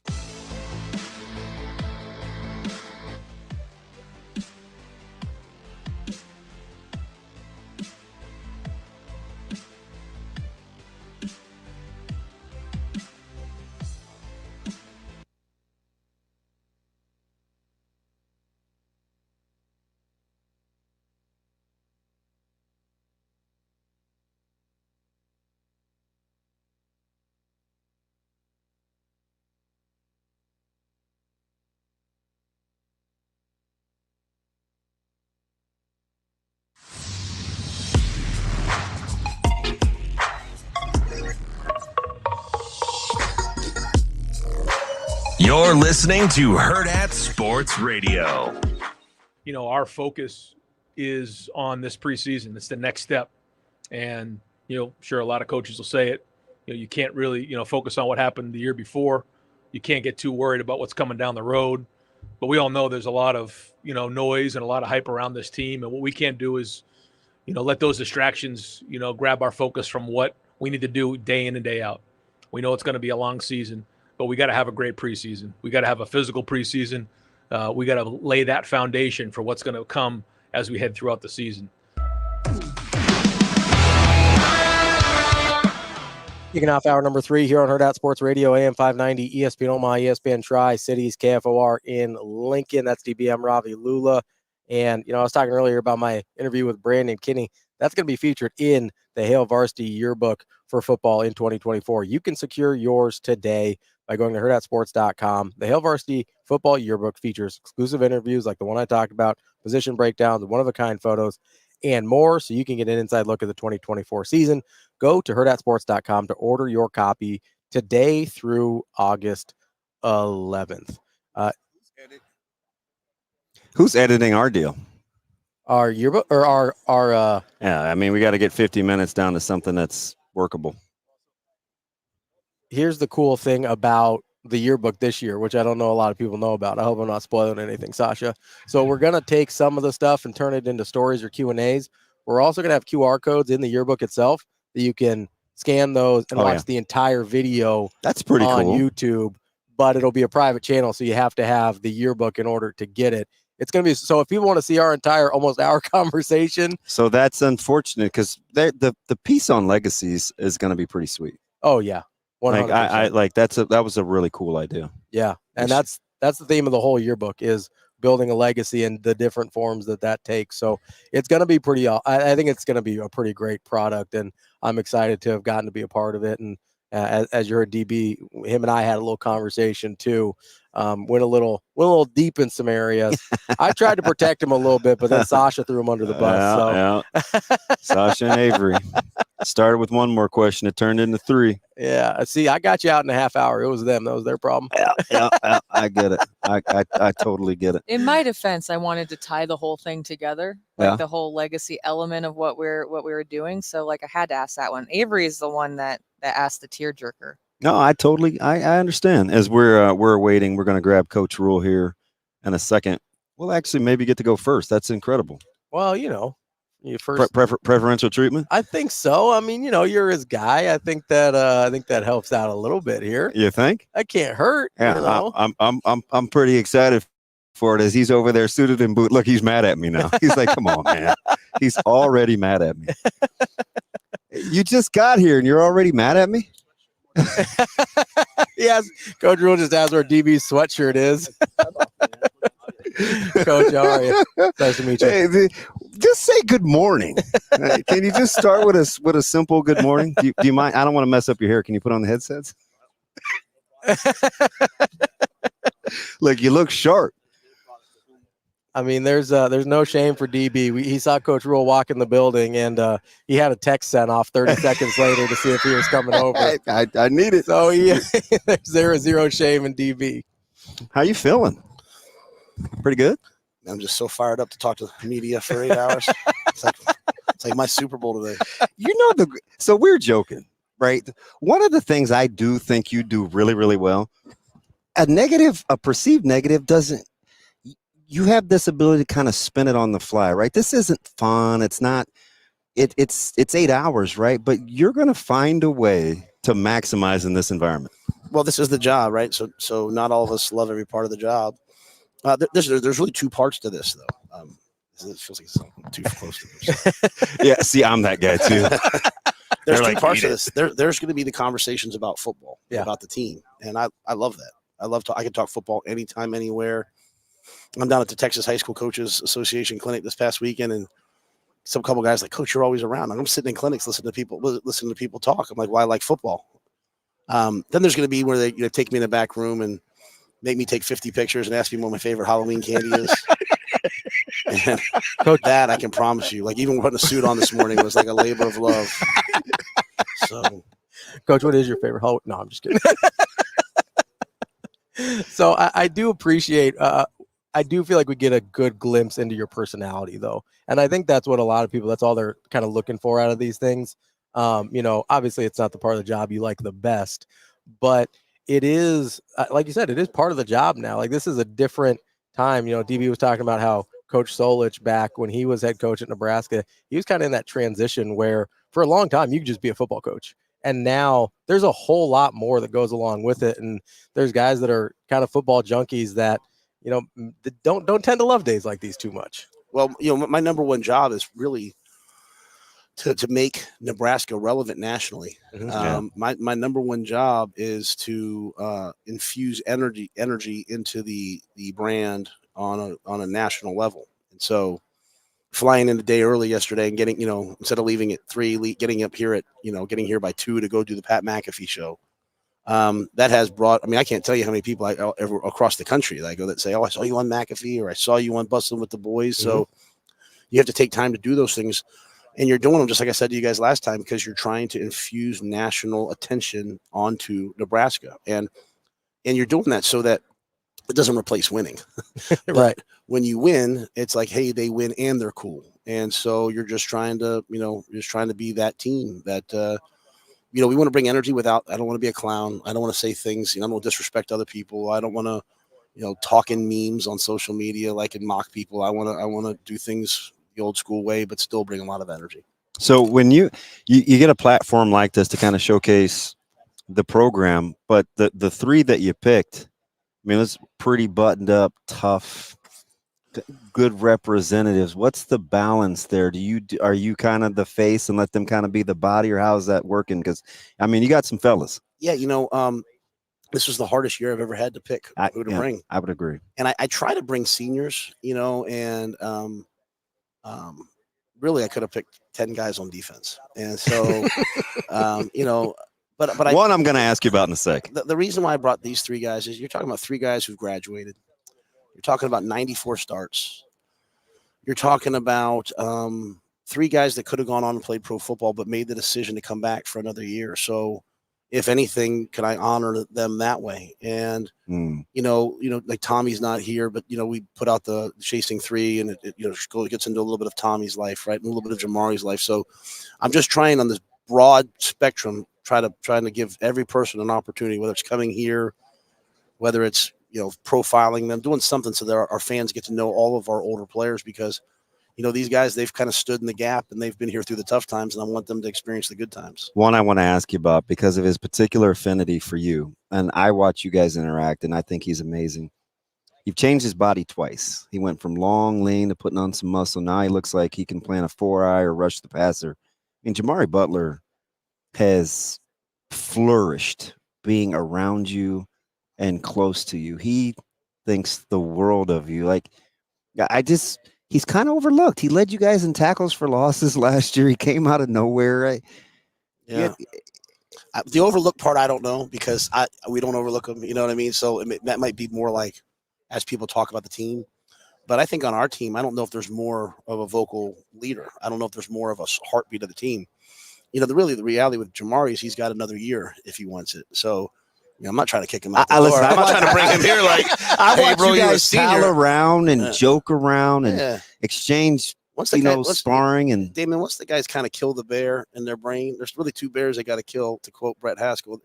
They got to kill the bear. We're like, no, am I good? I don't think I'm good. Am I good? And all of a sudden one day they wake up and like, you know what? I'm pretty freaking good. That's one. And the other one's me. Like, oh, Coach Rhule, if I do that, I have staff members have to do it. Like Jamari walks right up to me. He's like, what's up, Pop? Smacks me on the back of my neck. So he doesn't have that fear. And that helps the team so much. So when the young guys see his ability, if he's not doing something right, I'm still a coach. I'm still going to handle it. But I respect him so much. And, he's a guy that when I first got here, he went in the portal. He's the only guy I went portal diving for. I was like, whoa. When I dove in that portal, I was like, nah, bro, you coming back with me. So, Coach, I got to ask, you brought up Jamari out. You're not trying to kick him out the door anytime soon. But you also brought up, I think it was Joel Klatt with guys like Ty and Nash, where you're like, hey, you guys should probably go. And they came back anyway. How do you kind of balance that? Is it just a matter of like, hey, I'm going to tell you what I think is best for you, regardless of what that means for me? Yeah, no, I'm going to tell them what's best. I mean, at the end of the day, if they think I'm not telling them what's best, they won't listen to me anyway. So I tell people what's best. I sat there with Garrett Nelson. I was like, Garrett, like, I'd love to have you back. I think we'd help you play better. But at your age, you probably should go. And, I know how tough of a decision that was for him.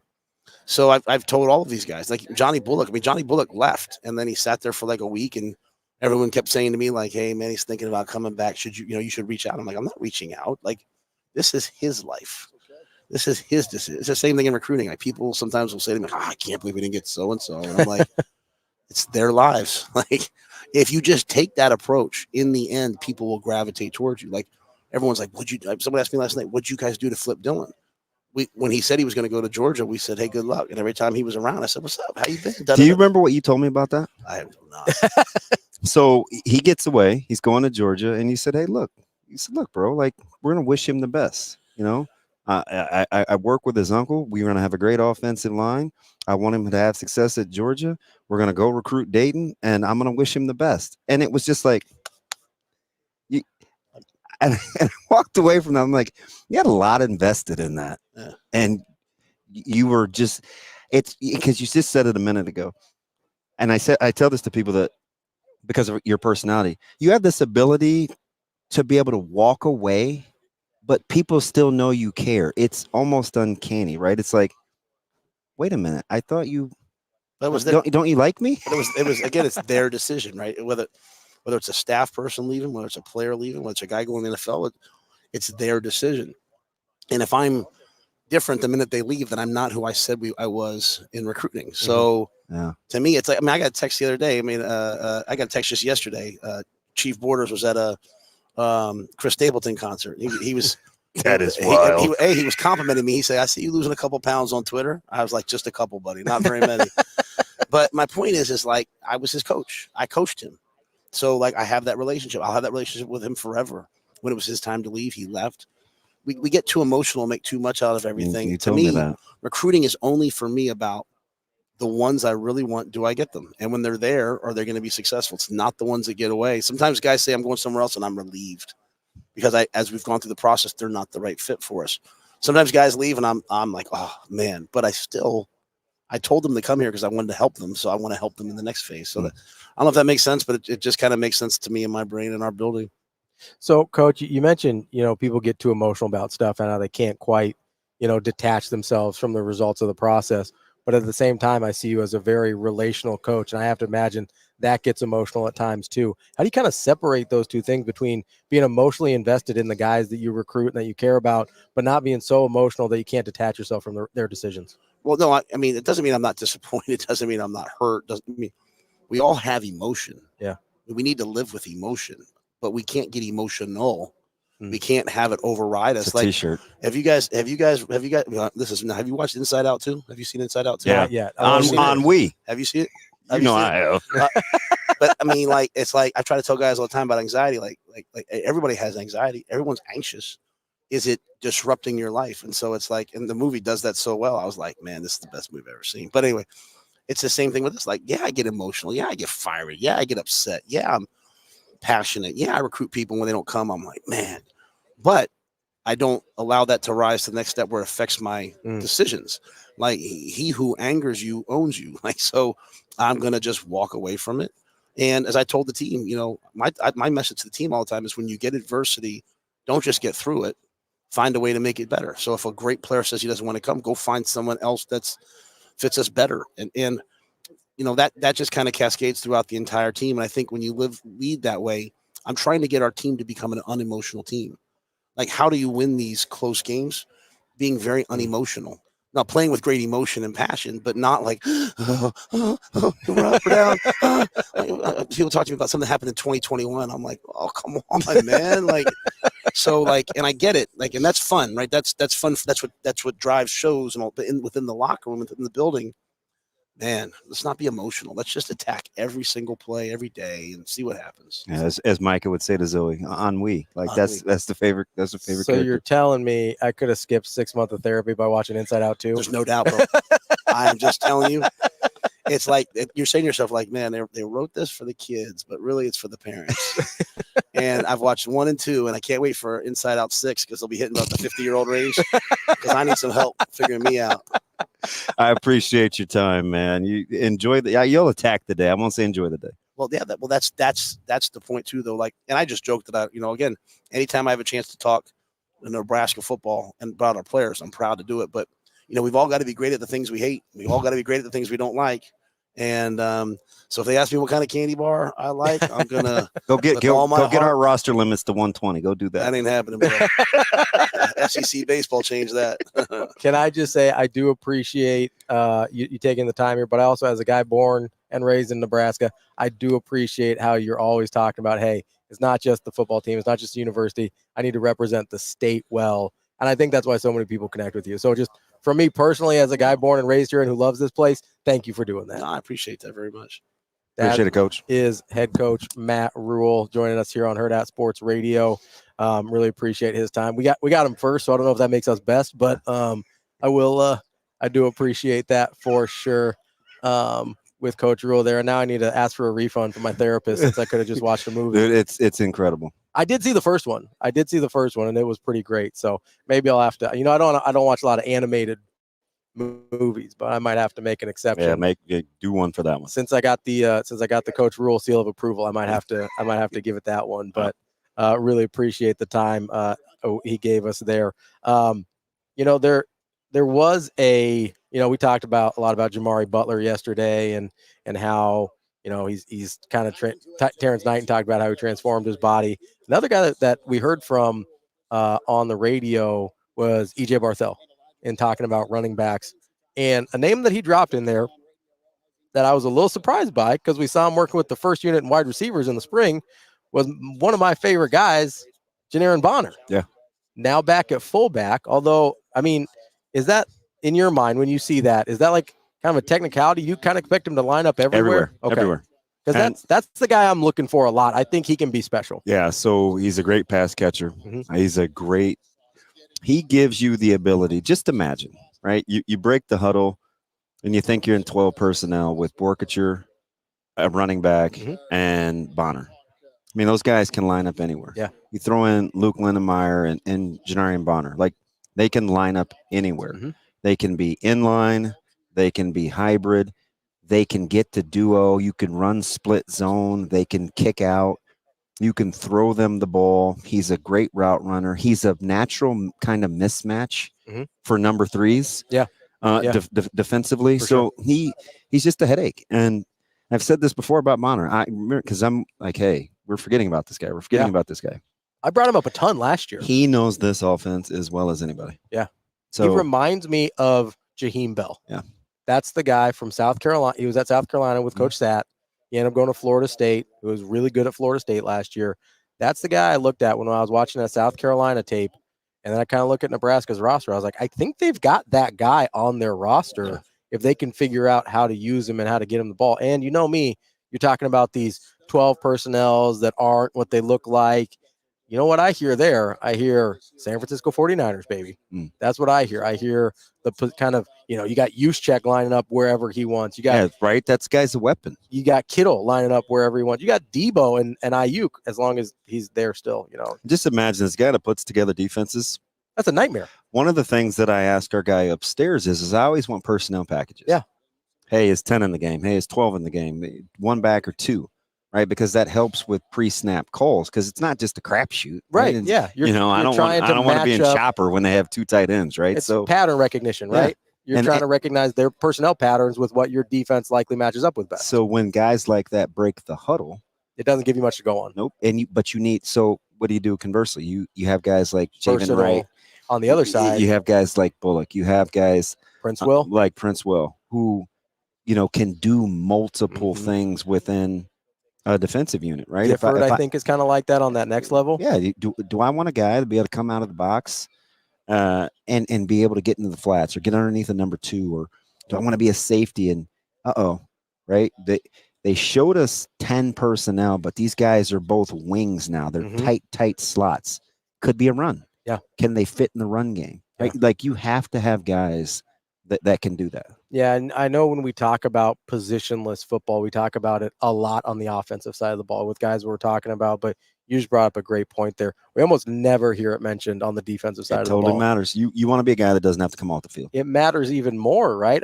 There's a reason that Draymond Green averages like 9 points a game, and he's been paid like 3 max contracts. How many times do we talk about a pass rusher? Well, but he's not very good against the run. Yeah. Or a guy that's good against these can only use him on third downs. Yeah, can't rush the passer. Got to take him off on third and long. Or, that's what makes people like Derwin James and Honey Badger and those positionless guys that you can't manipulate. Oh, it's tough. The guys that can do both things well, whether it's run fit or cover, those are the guys that are super valuable. And I do think that's a place where. Do you remember the story I told you about a player that I want to move for playing the long game? Oh, yeah. At the high school level? Yeah. So ideally, we start off with 3 run-heavy teams. Mm-hmm. So I want him to play early to get used to the physicality. He's really a hybrid safety. Mm-hmm. Why do I want him baptism by fire? Because later on in the year, when we start playing spread teams and we go like big nickel, and I still want to be able to stop the run and defend the pass, like I'm already thinking about how we don't have to change our defensive personnel look. Yeah. Right. That's why I like guys. And listen, I don't know. That's the whole backstory to that. Yeah, for sure. That's why I like guys, and I don't know what this guy's going to be at the next level, but this is just kind of an example. Is like a Pierce Mooberry from Millard North, right? He's kind of, to me, a blank slate defensively. Like, yes, he plays safety right now, but he's 6'4", 210, maybe. That he's got a frame you could do almost anything you want with, right? And that's a guy where you're like, okay, if I remake his body, and again, he's just an example because of the frame, right? I don't know what he's going to be at Nebraska or whatever, but and he's a guy I'm familiar with because of Millard North, obviously. But if you look at that frame and you go, okay, do I want to turn him into like that jack spot? Do I want to bring him down and play linebacker? Do I want to leave him at safety and allow him to do some of those things? You see that in a lot of the guys they recruit, right? We're like, well, why are they recruiting 15 tight ends or whatever? It's like, because that body type, whether you leave him on offense or you put him on defense, whatever, is super versatile on a football field. Yeah, 100%. Give me a bunch of dudes that are 6'4", 220. We'll figure it out, right? And we'll go from there. And that's where we talk about them all the time. Kristen and Corey come in, where you have to be on the same page. You're so right about that united front. We've talked about this forever. And I mean, listen, a little bit of a cheat code just because we kind of know the inner workings. But sure, when all those people work together and you get a frame or some numerical benchmark statistically, they're well versed in knowing what that potentially could be. 100%. And then the choice is theirs. Yeah. It's like, are you going to go do it? Okay. He's hit these measurables. He's got this frame. We've seen this before. We can make him like this, or we can do this with him. Let's just see how much he grows. Let's see how much he grows, and let's see how much he commits to the process we're giving him. Let's see how much he can just do what he's told. Like I've said this all off season. Wait till you see Jamari Butler. I can't wait, and I also can't wait to see Ernie Shavers. I know he hasn't been there that long, but Vincent. Oh, I always do Ernie. I always do the boxer because he's potentially a knockout artist. I always do the boxer. Vincent Shavers Jr. is a dude. I have a weird affinity for the heavy hitter Ernie Shavers. So we will be back with more Hurrdat Sports Radio coming up next.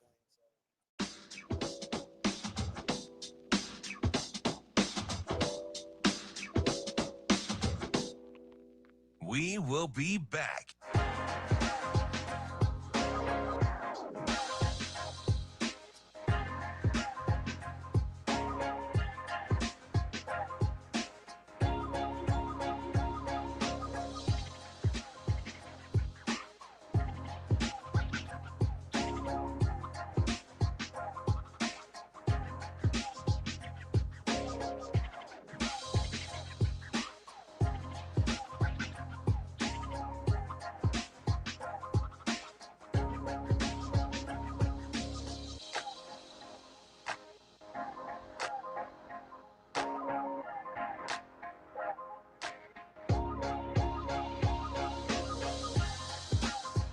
We will be back.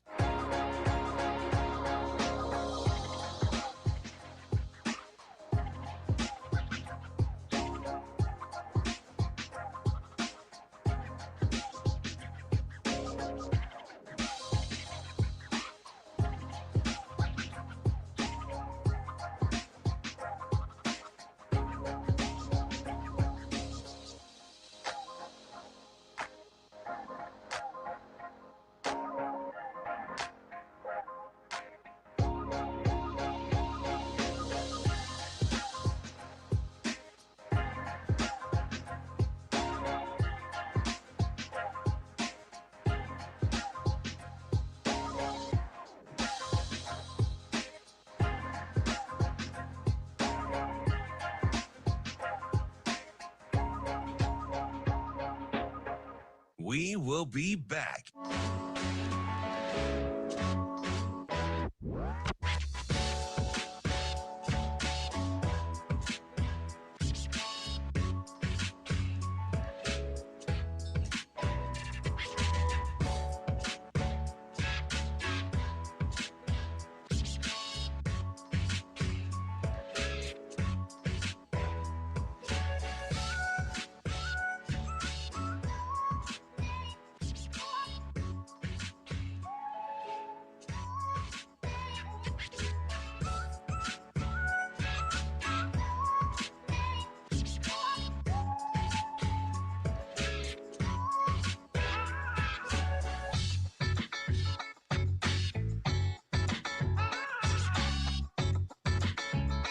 We will be back.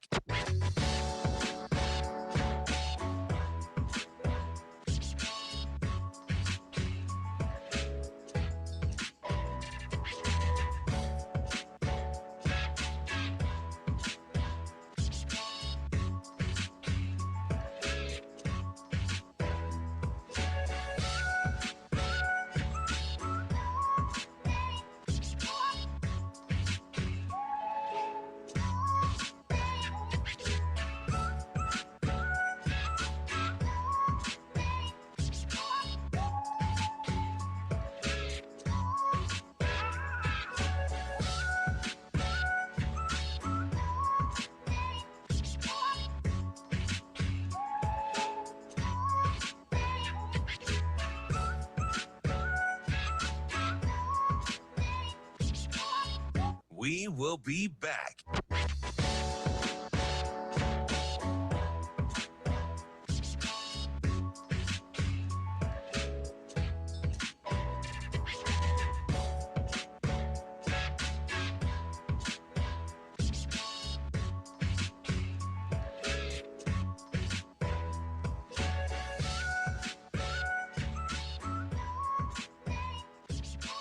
We will be back.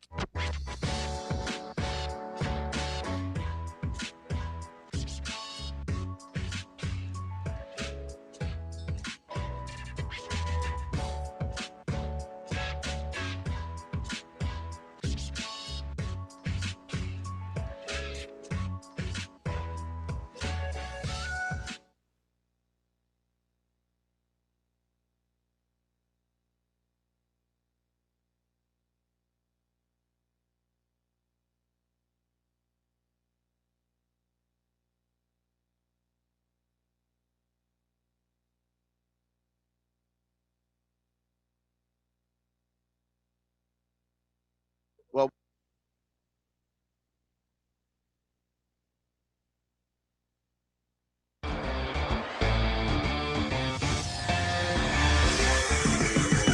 You're listening to Hurrdat Sports Radio. Well, my number one job is really to make Nebraska relevant nationally. My number one job is to infuse energy into the brand on a national level. So flying in a day early yesterday and getting, instead of leaving at 3, getting up here at, getting here by 2 to go do the Pat McAfee show. That has brought, I can't tell you how many people ever across the country that I go that say, oh, I saw you on McAfee, or I saw you on Bustin' with the Boys. So you have to take time to do those things. And you're doing them, just like I said to you guys last time, because you're trying to infuse national attention onto Nebraska. We're back here on Hurrdat Sports Radio, AM 590, ESPN Omaha, ESPN Tri-Cities, KFOR in Lincoln, and we're brought to you by Team Jack Foundation. Make sure you get to teamjackfoundation.org to get involved with this great organization. You can donate directly on the page, find out ways to volunteer, see what events are coming up, and see where all of your time and effort is going by checking out the project they're involved with. And all they're trying to do is find better treatments for childhood brain cancer and one day a cure. That's teamjackfoundation.org. That clip you heard was from Coach Rhule's interview with us just a few minutes ago. Thank you again to Coach for taking the time to sit down with us. As always, drops some little pearls of wisdom there that we pretty much never see coming. But yeah, he worded something that I allude to all the time perfectly and very succinctly. What's that? Play with emotion. Not Don't be emotional. emotional.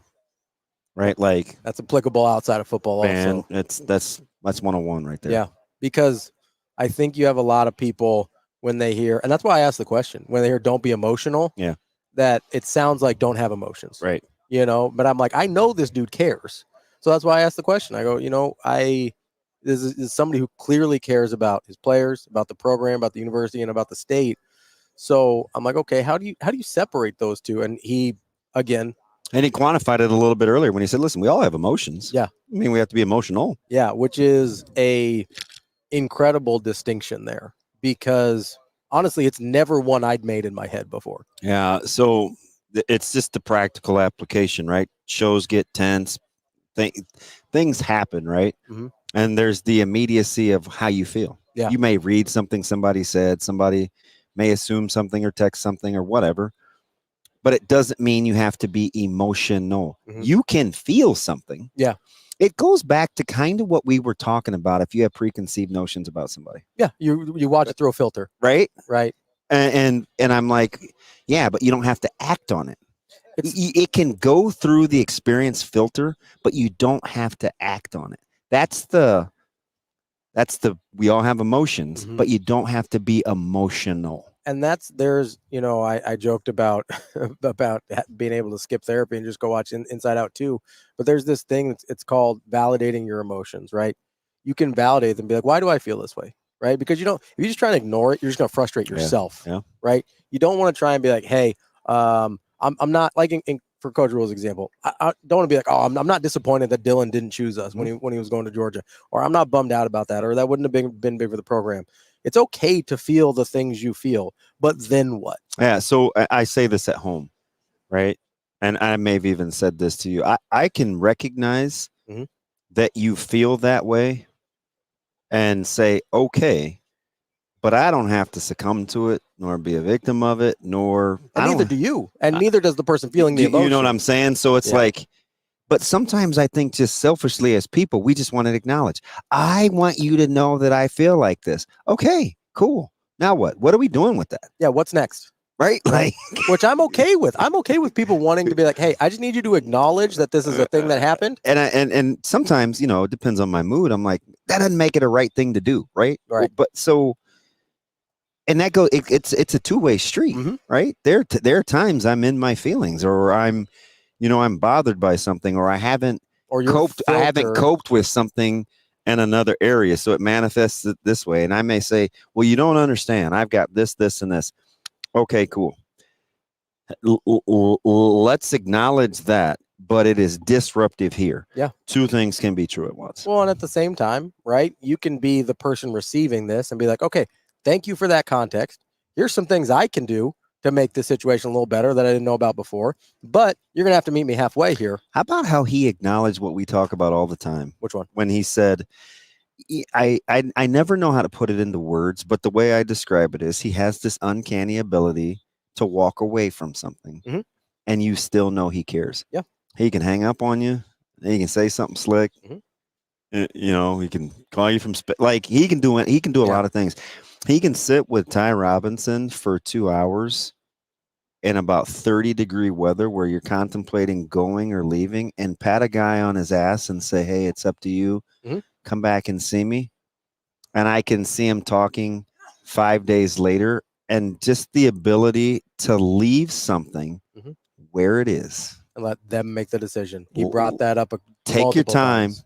I'll be here when you get back. Yeah. It doesn't mean that I don't care. And I'll be here for you regardless of the decision you make. And I would double down just with that, right? Because I'm here for you mm-hmm. back on this other end, I do care. Because if I didn't, I'd just turn you over to yourself. Or you'd be, this is the thing one of the things I really appreciate. And, not to make this the Matt Rhule gushing hour, but like he dropped a lot of stuff in there, right? And the thing that I think people maybe don't totally understand, and you see this in recruiting, you also see it in like people's personal relationships a lot, where they don't understand. Some people, because of their filter they view things through, or past relationships or whatever, they don't understand that you care unless you're constantly providing either reassurance or that presence.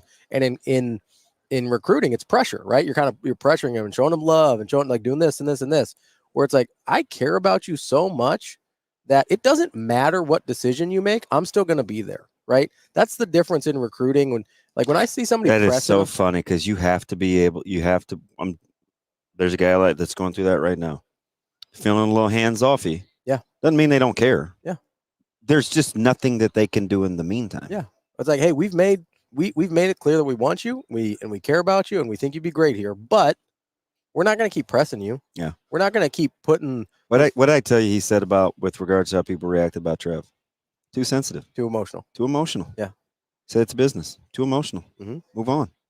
Hey, let it go. And that means I told you in that moment, it stopped me in my tracks. He also said something that I swear I try to live by. And when I'm operating at a high level, it's pretty good. I can't remember. I'm going to go back and listen to the exact wording. I do not. What do I always say coming out of the back end of a difficult situation where I felt like I'm at bottom? I don't want to get in the habit of allowing people to control my emotions. Mm-hmm. I'm not. I mean, he quoted it scripturally. I'm not going to give you. He who angers you controls you. Mm-hmm. Right? How true is that? That would stop me in my tracks. And it's not just anger, right? It's any emotion. Anybody who can cause emotional It's the reaction. ability to allow yourself to be coached hard. Hey, listen, man, Mm-hmm. hit the hole. How many times do I have to tell you, stop turning the ball over in the red zone, mm-hmm. or whatever it is? Hey, stay on schedule. Like, what part of play forward don't you understand? Mm-hmm. Right? Where, see, those things are going to elicit some emotions. Yeah. And maybe not positive ones. but again, you don't have to be emotional. Well, and not to keep bringing up Brandon Kinney, but we had this conversation, and I don't know that, I think we've kind of tried to tell people, it's like, Coach Rhule get after people, right? Like, that's part of the staff. Can't you hear it? Yeah. But I don't know that people because of how he is publicly, I don't know that people always think of him that way, but they do think of Bo that way, right? That is the first thing people is like, he'll get after you.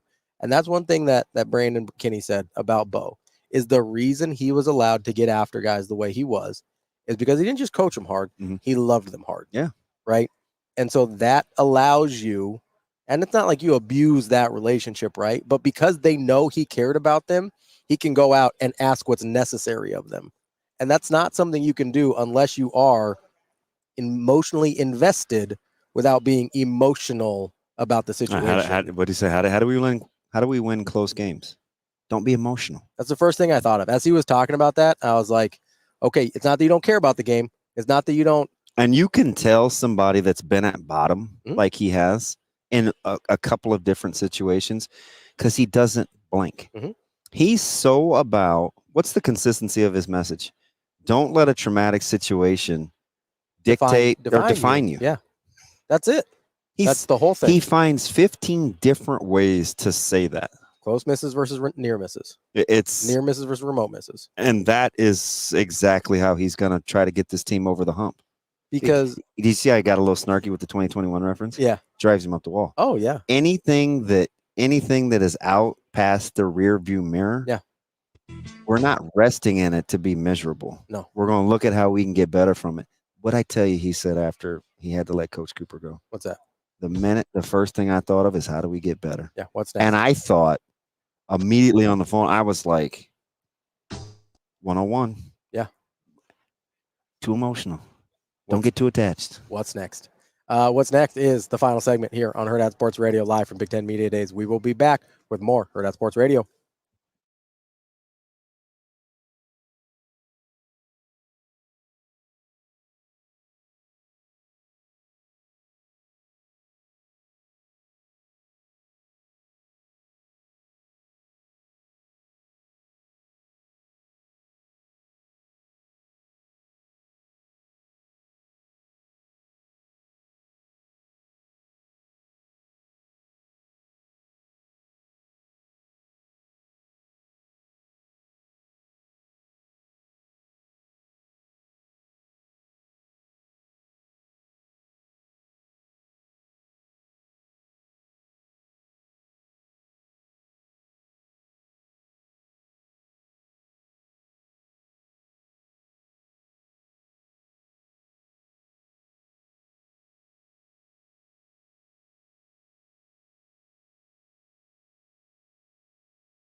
Welcome back as we wrap up the show here on Hurrdat Sports Radio, AM 590, ESPN Omaha, ESPN Tri-Cities, and KFOR in Lincoln. Sorry about the technical difficulties there. It can be a little tricky when you've got the producer back at home and I'll use the term talent lightly here in Indianapolis. But we're wrapping up the show here. It's a little bit goofy on our end because it's there's a time change between here and Indianapolis, so it's a little bit unusual being here at 10:45 and still being on the air, but we are here nonetheless and doing having a good time here on Hurrdat Sports Radio. I think DB went to go try and track down Isaac Gifford, who may be joining us here in just a second, looking all suited and booted. He's ready to go. I do appreciate the long hair. He's not rocking the man bun like I do, but I'm sure he could pull it off just as well. But it is a pretty cool atmosphere here where you just got you got guys like Isaac Gifford walking around. You got Coach Rhule just hanging out with us as well as we wrap up the show here on a Wednesday. We'll be back tomorrow here as well from Lucas Oil Stadium, and hopefully we'll have gotten lots of great content for you between now and then. But joining us now is Isaac Gifford from Nebraska. Isaac, how are you? I'm good. How are you doing? We're doing great. How about that? Back-to-back man crushes. Mine or yours? Well, Coach Rhule was yours. I get Ike. That's true. That's true. We appreciate you joining us here. How's the experience so far? No, it's fun. It's a great stadium. It's pretty cool to see all the teams here. You're the perfect guy to ask because this seems like it's an opposite of your personality. Yeah, You're blue collar, basic, get in, get out, do work. Yeah, no, this is not my thing. When they asked me, I was like, what really? Okay, sure, I'll go do it. It's quite the opportunity, so I can't turn that down. Were they asking you, or were they asking you? Yeah, I think it was. I mean, Coach Rhule texted me. He's like, "Hey, you want to come and do this?" I'm like, "Yeah, sure." He was like, "You sound so happy." I'm like, "Yeah, I mean, sure, I'll go do it." What does he expect from your personality? I know. I'm like, what do you want from me? Seriously, what do you want from me? To be fair, the very first thing he said to us was sarcastically, "Oh yeah, I can't wait to do media for 8 hours." So I don't think you and him are on terribly different pages about being here. And he's been doing it a lot longer than I have. For sure. So it's cool, man. You didn't have to come back. You didn't have to be here. You got unfinished business, man. Yeah. I know your personality. How are you controlling it until you actually get out there? It's tough. You know how I am. You've known me since high school. It's not easy. I got to really focus on myself and my craft, and also my teammates and the team. So it's just keeping my mind locked in on what's going on in the building and keeping outside distractions out of my head. Well, I'm probably going to be a distraction, so I apologize in advance. But how much of you deciding to come back was being a Nebraska kid and wanting to see this thing through and being part of a team that at least started to bring Nebraska back to where we all feel like it should be? Yeah, no, that was a big thing for me. I watched my brother, think they were going to come back with Coach Frost after their first year, and then he left. And then it didn't really go the way they wanted it to, So having Coach Rhule this first year and thinking we're all right, we got this foundation, I didn't want to leave and watch it go to waste. It was a big part of me was like, I want to stay here another year and make sure we have that strong foundation and we continue to build on it. So I tell people, sometimes you don't always see the equivalent to what I think you are physically. You're going to be a great tester, explosive, high jumper, broad jumper, good speed. How much of that, the other part was, you got unfinished business, but your trajectory is still going up too, right? So why not have some good teachers for one more year? Yeah, no doubt. It just having another year of working out with Coach Campbell and that strength staff, and having all those coaches that have been great to me so far, it's just going to make me even better, and it's exciting. I've learned a lot in just the year I've stayed, so it's going to be a fun year.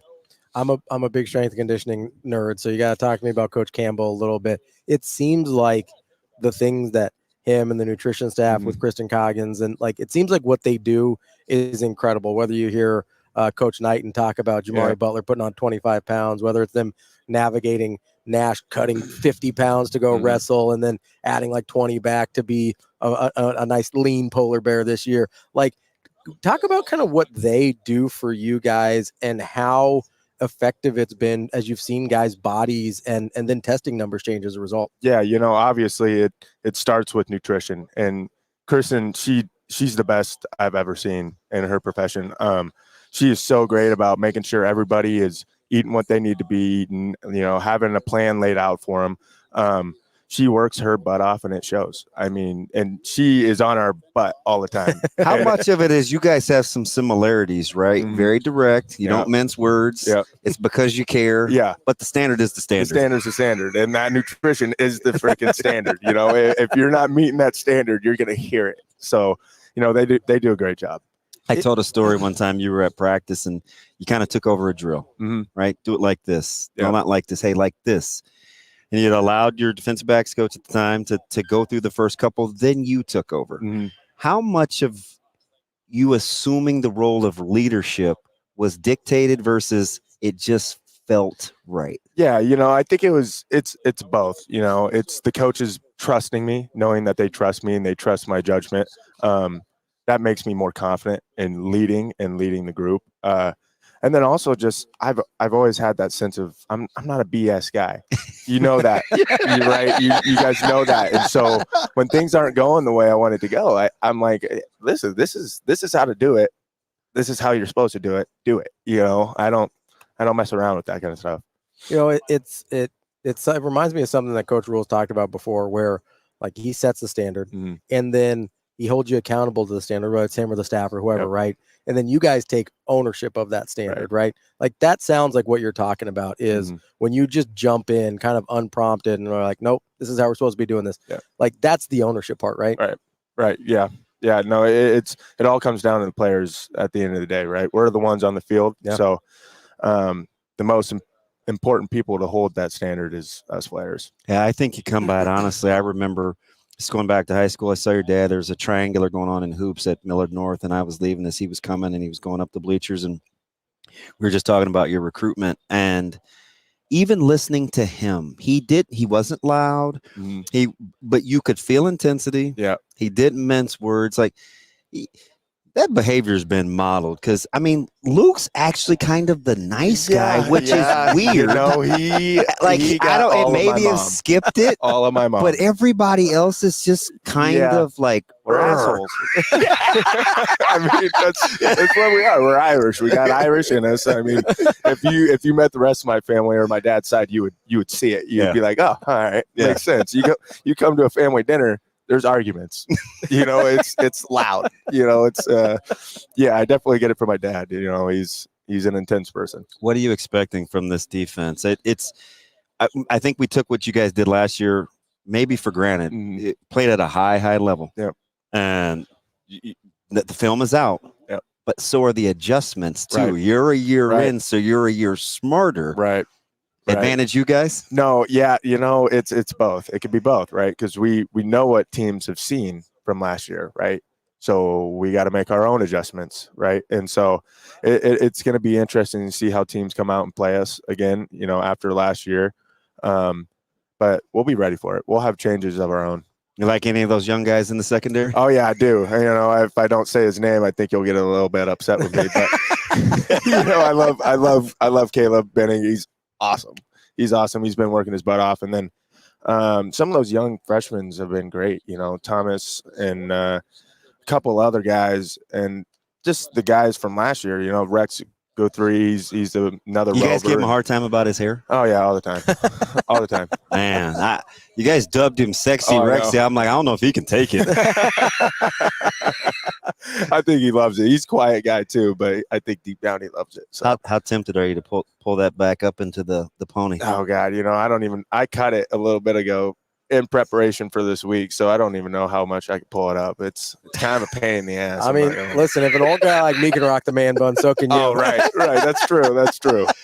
And how do you like the offense? You feeling good about? Oh yeah. Did you allow yourself to fall into the got to hold up your end of it? It's hard. Oh, right? It is. It is definitely. We're like, wow, we really need to hold up our end, because the stuff they're showing and like this whole summer, I sit there and I watch it. I'm like, these guys they got it. They got it this year. You know, our wide receiver core is probably the best I've played at since I've been at Nebraska. So it's exciting to watch them work this summer. So as you look back kind of at your career at Nebraska, as we just got about a minute left here with you, what differences do you see about how you were when you were a freshman coming in and this class that you've seen that Coach Rhule brought in this year?